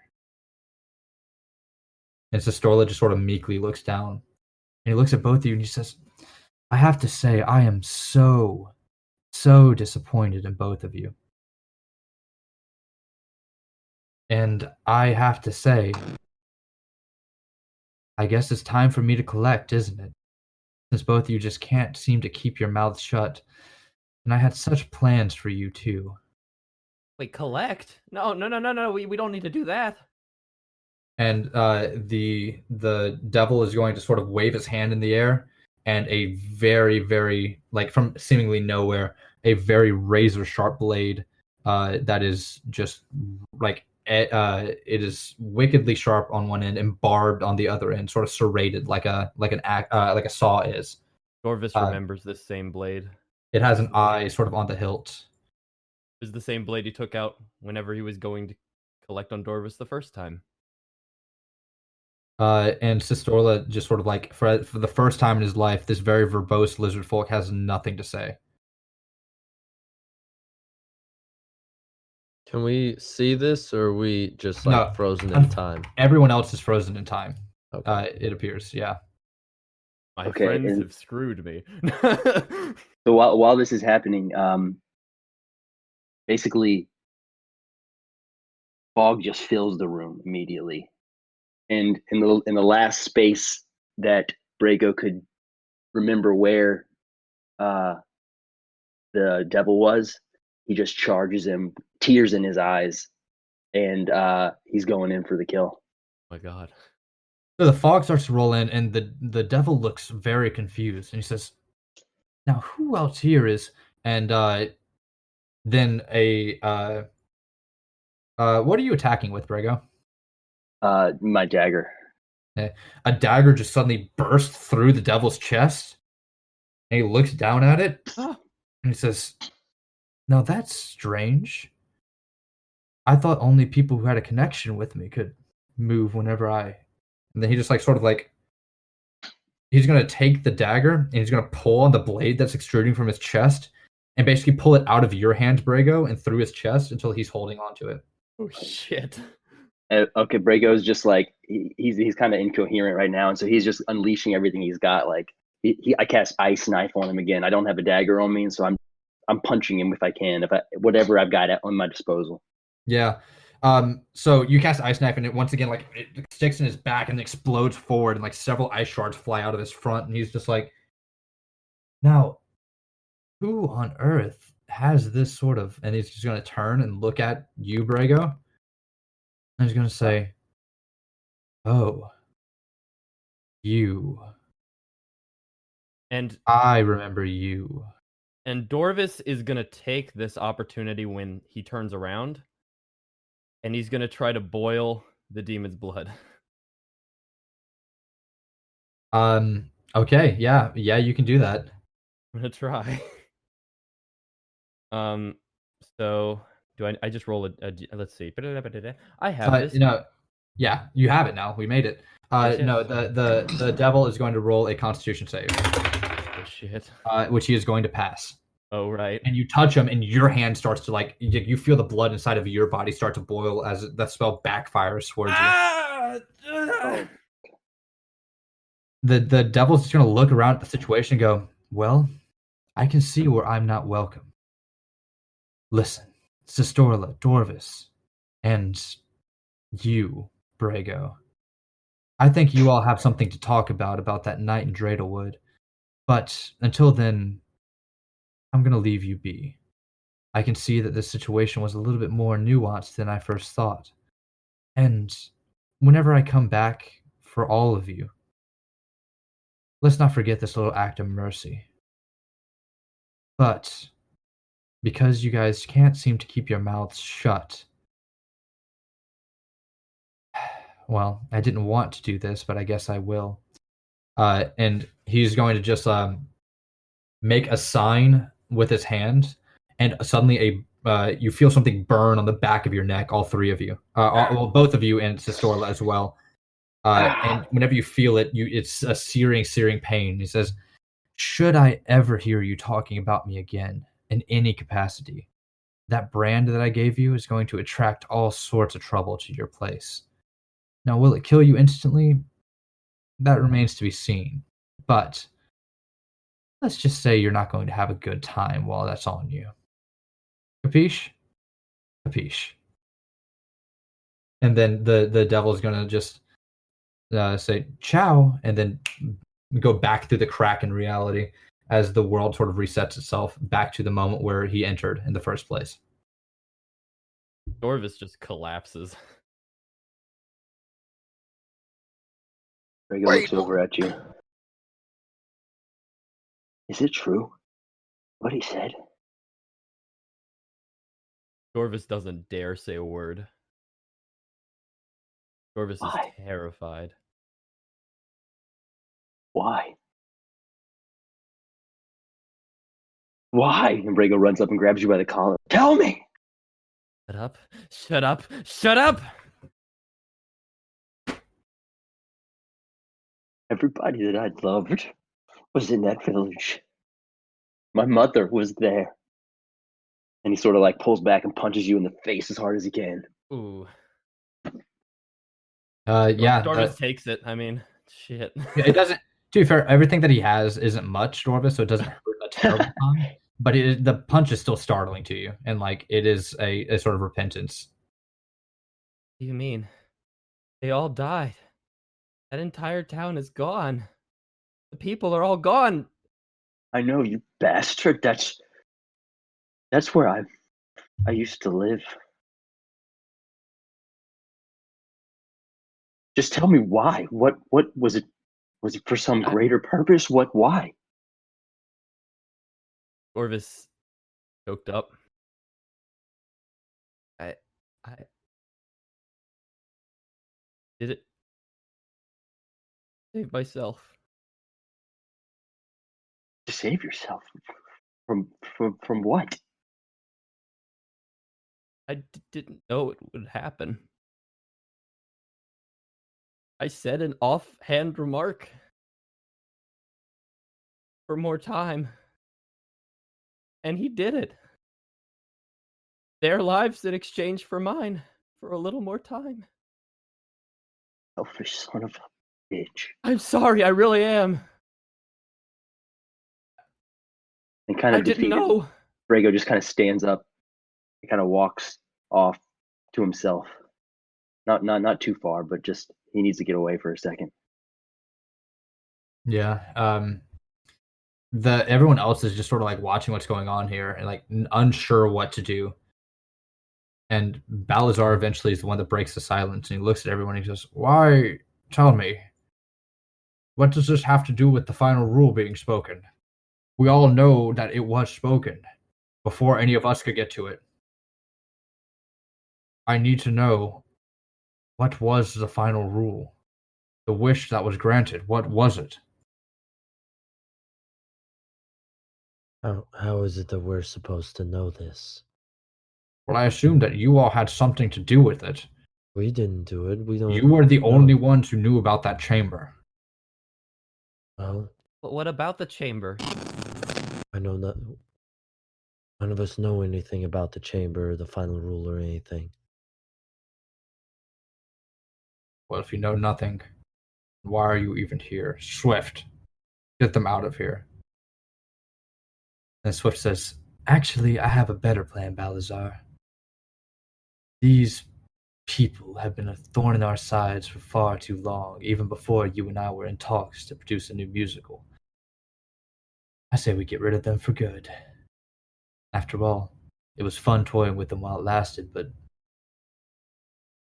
what's the point anymore?"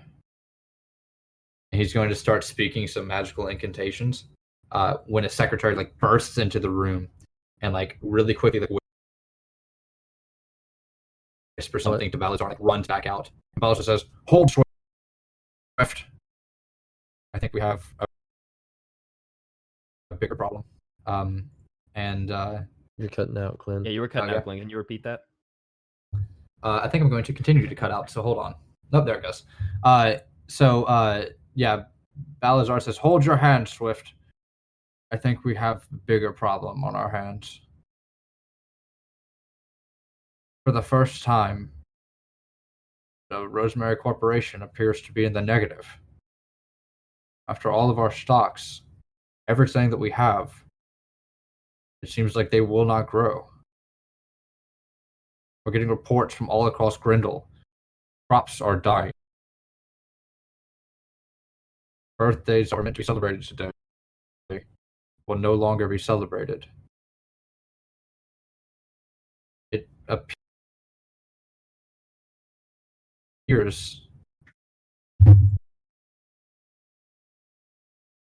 Couldn't hear you, Glenn.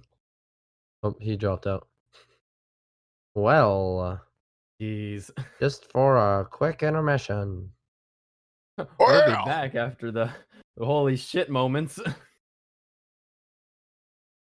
Rhaego's still just sitting down, kind of clutching his knees. Eh, I'm down on the ground. Yeah. y'all think I was Cool fully has something expecting to with die. this?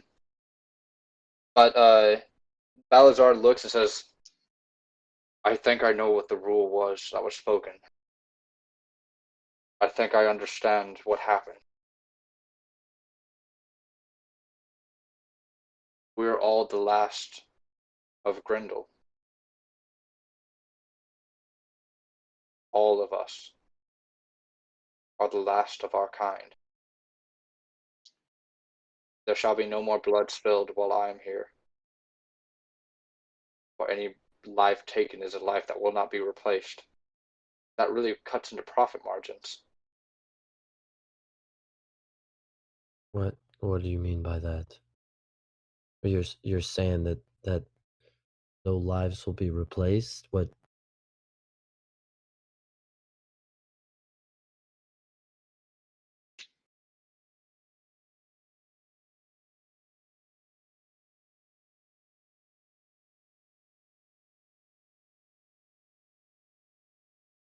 Glenn? Suspense He's is sort of like, killing yeah, I know.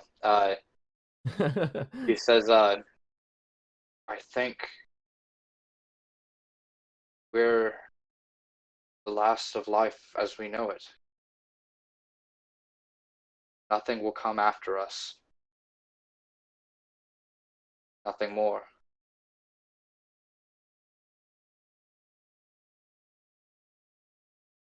Take that as you will. But at this point, we have to work together to undo what has been done. Swift looks and says, but how? How are we supposed to undo the final rule? Not the way that it works, and you know it. The realm is done for. All of us are done for. That is the case. You're already gone.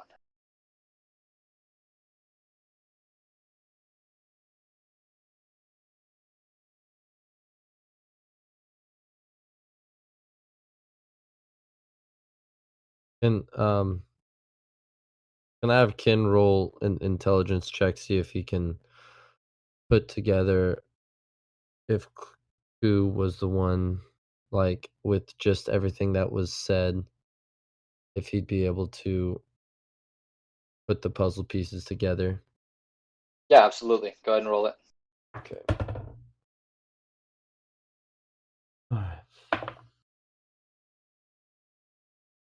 All right.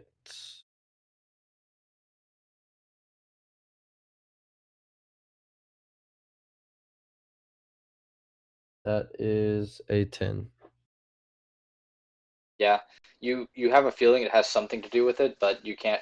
You Balazar is clearly like thinking on a whole nother level right now. With like Yeah. he just being a beholder. That's the way that they work. Is that like he is thinking, he's seeing numbers in front of him, like he's crunching everything down. Like everyone in the room is on a different like level of thinking than Balazar right now. But Balazar eventually like turns to look at everybody and says, "There is one way."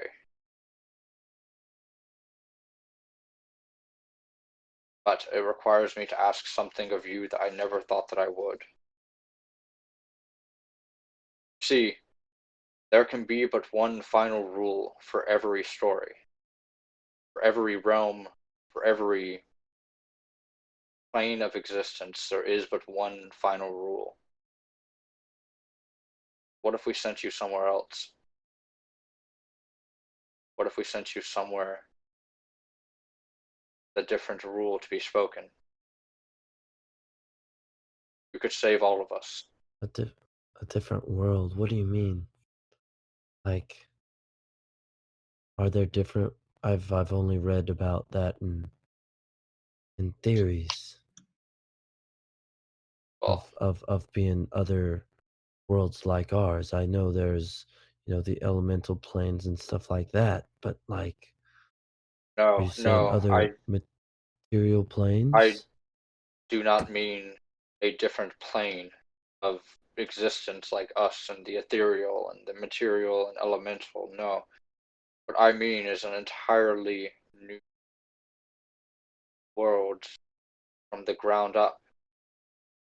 What we know as reality is structured on a very concrete set of rules. If we upturn that in its entirety, we might find a way around it. I've been sitting on this theory for so long, I didn't think I'd ever actually see it come to fruition, but here we are.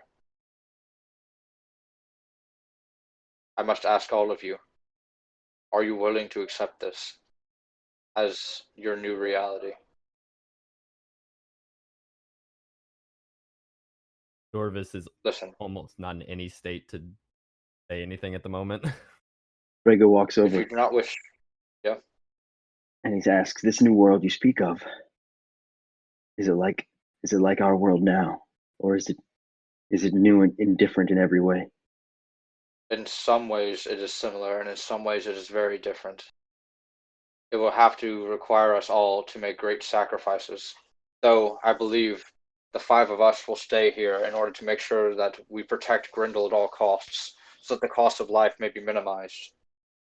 You see, where I'm thinking about sending you, there may not be any returning, but you might just save all of us.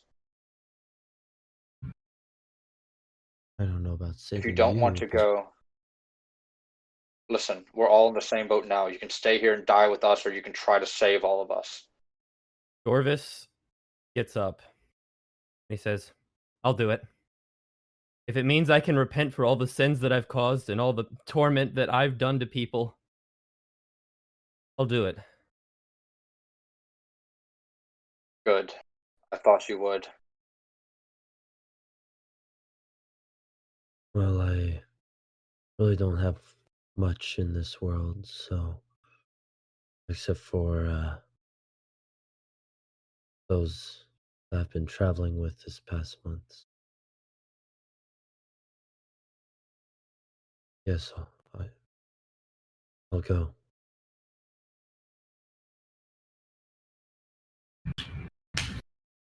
I just realized Brooke is not in the call at the moment. He said he'll be back on in 5. Okay. Well, No. I'm not going to stop. And he says this, looking at Dorvis, kind of with like some hate in his. I'm not going to stop until I avenge my family. He looks back at the beholder. He goes, "I'm in. I'm in." He kind of just walks off into the corner. Said you're in? Yeah, I'm in. And you said you walked off where? Just into the corner again, where I was kind of like sulking. Oh, yeah. So Brooke will just sort of nods silently from where he is. And Balazar brings out, closes his eyes, and whenever he opens it, his eyes are blank. And he, at some point, a secretary walks in carrying 4 blue shards of crystal that are humming with a certain resonant frequency. And even though there are 4 of you right now, there are only 3 shards.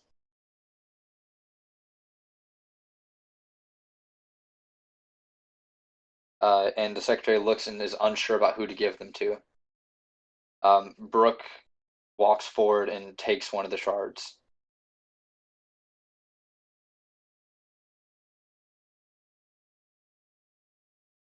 These are the shards to the new world. She just sort of like looks around and says, "I guess so. We've been researching them for so long. I don't know what they're for. I just know that I was told to bring them here. I want to go to Brago. Brago, As let you me do approach, he this. kind of gets hesitant. Look, Hold out no, his hand. you don't have to like me, okay? I don't even like me, all right? I'm an idiot, okay? I hate myself every single day because of what I did. And I'm not going to say that what I did was the rightful thing to do. I'm a shit person, okay?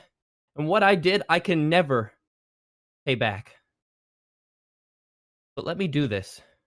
If there's at least one person that I can save after all the shitty things that I've done, that I've caused, and all the shit that I've done, and all the people that I've inherently killed, trust me this once.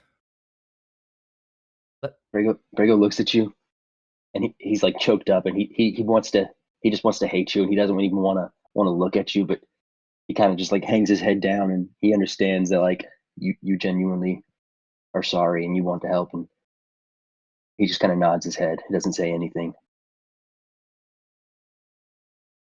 Brago, my family died that day too.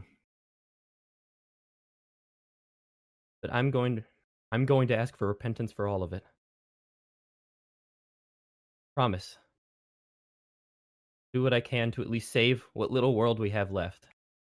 Even if it means I won't come back. All right. All right. Dorvis goes, guard.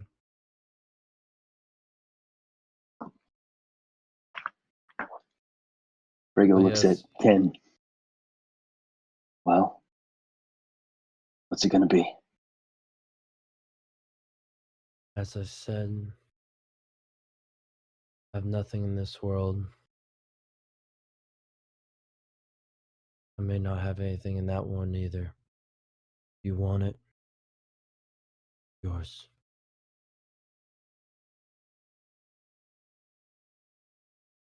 I've lost everything. The only true purpose I have left is to avenge my family. And if I go to this new world, no matter how much good I could do, I can't fulfill that purpose. So, as selfish as this is, I can't. I've got unfinished business here. That makes sense. Well, He's gonna put a hand on Brago's shoulders, like, for your size, you're pretty good at brooding. Hey, I look up into his eyes, and I take off my hooded cloak for a second, and I go, thanks. And then I do a backflip. Oh, Incredible. all right. It was Good good to luck. know you. It was good to know all of you. You too, Brago. and Ken's gonna go to go grab that third shard. All right. So once all the shards are grabbed, Balazar sort of snaps out of his trance and he says, I have seen across the multiverse, and I understand where it is you're going. And God, do I have to mute Brendan real quick because I can't. Okay. And Balazar says, I only know one thing. Where you're going is similar. It looks very similar to where we're coming from, but their final rule is intact. The rules will be different. You may find yourselves different, but you will locate the final rule. It is your destiny. Bring the crystals together, and you will be on your way. And all of you.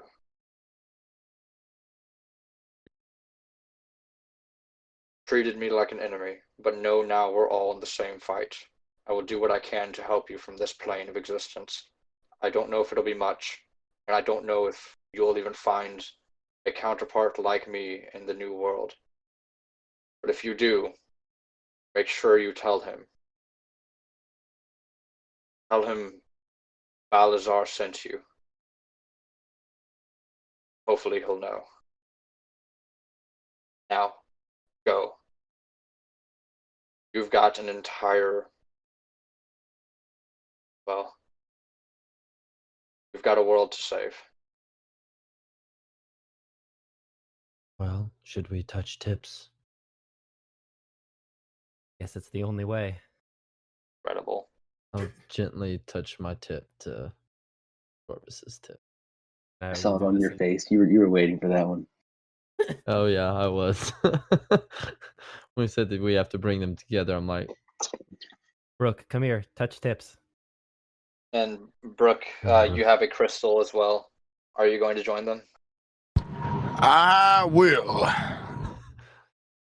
All right, so you bring the crystal to theirs, and suddenly all the crystals begin to resonate with an increasing frequency as they begin to vibrate your very beings and your souls. And as you begin to, oh yeah, and as you begin to vibrate with more and more intensity, suddenly you see the rest of the world sort of melt away around you as you are suddenly blinked from existence from the conference room. The last thing that you see, Brago, is Dorvis looks at you and gives you a nod. I And look at then him they're and I gone. say, I know. "Aw." And then they're gone. Oh, my heart. And you're left in the room with the Artful Four and Balazar, who look around wondering what's next. And as Dorvis, Brooke, and Contorla travel across the multiverse at the speed of light, and probably even faster, you guys find yourselves not being able to hold on to each other's frequencies, and you drift further and further apart and are shot off in 3 different directions. Your location is the same. However, it is a new world that we will all have to become acclimated towards. For what we move to after this is no longer any realm of Ghrehndhehl that we know it in D&D 5th edition. No, where we're moving is into an entirely new system altogether. This will be the world improvised entirely within the system of Blades in the Dark. And that will be Season 2 of The Final Rule. Or what? What? What? Blades in Yeah, the Dark. so- I'm gonna have to do a lot of research on that. It's a good system. I was I have really some hoping you resources were for saying everyone. Call of Cthulhu. But We'll, Oh, I mean, no. we'll see. Every season Yeah, is just into a new system. Believe me whenever and I it's say Chase knows this too. Blades in the Dark is a very, very great system. it's good. All right, so that's going to be good for our finale. That wasn't what I was expecting, and thank you for everybody who decided to stick around through all of the technical foibles and so on and so forth. We really appreciate it.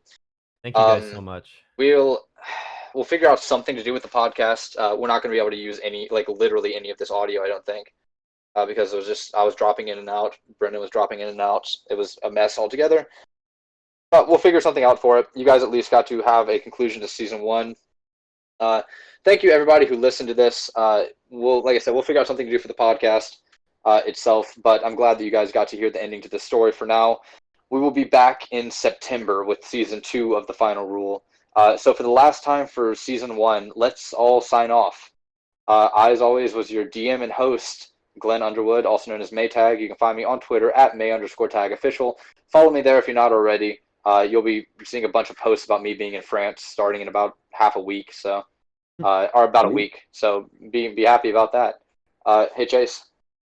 Hi, I'm Chase Bernard, otherwise known as Cut to the Chase on Twitch and Cut to the Chase 9 Chase on there? Twitter. Wait, what? Wait a minute. Can you hear me? I could hear you. Hello. Oh, I can okay. hear you. Sorry. Okay. Sorry about that, Chase. You're good now. Okay. All right. Hi, I'm Chase Bernard, otherwise known as Cut to the Chase on Twitch and Cut to the Chase 9 on Twitter, and I played Dorvis, the half-orc wizard. Thank you very much, Chase. Hey, Justin. Hi, I'm Justin Hayflick. You can find me on Twitter at DDice Gaming or on Twitch at Drinks and Dice Gaming, and I played Kintorla, the Dragonborn Ranger, or who knows what he's going to be in season 2. All right, thank you very much, Brendan. You can find me at Brendan Bice on Twitter, and Brooke Pendleton second. Season 1 at least. All right, thank you very much. And last but not least, our very special guest. Hey, Alex, why don't you go ahead and sign off? Hey guys, I'm Alex Biglane. You can find me on Instagram, Alexander Biglane, and I briefly played Brago, the begrudged half-elf rogue. And do you have any projects or anything that you'd like to sort of pitch while you're here? Anything that we have coming up that people can find you at? I got a couple things in the works, but it's not gonna be for a while, so nothing right now. Okay. All right. In which case, whenever we have you on for season 2, we'll make sure that we pitch it then. Awesome. Hey, this was so much fun, you guys. Yeah, I had a blast. Dude, All right. you were so awesome. Oh, that was fantastic. Save it for the post show. All right. Let's switch to player chat at the end of this. Yeah, we will. Don't worry. All right, everybody. Thank you so much for listening in. We really appreciate it. As always, you're already on our Discord, so we don't have to tell you about it, but tell your friends about the final rule. Have them listen to season 1 to catch up to season 2.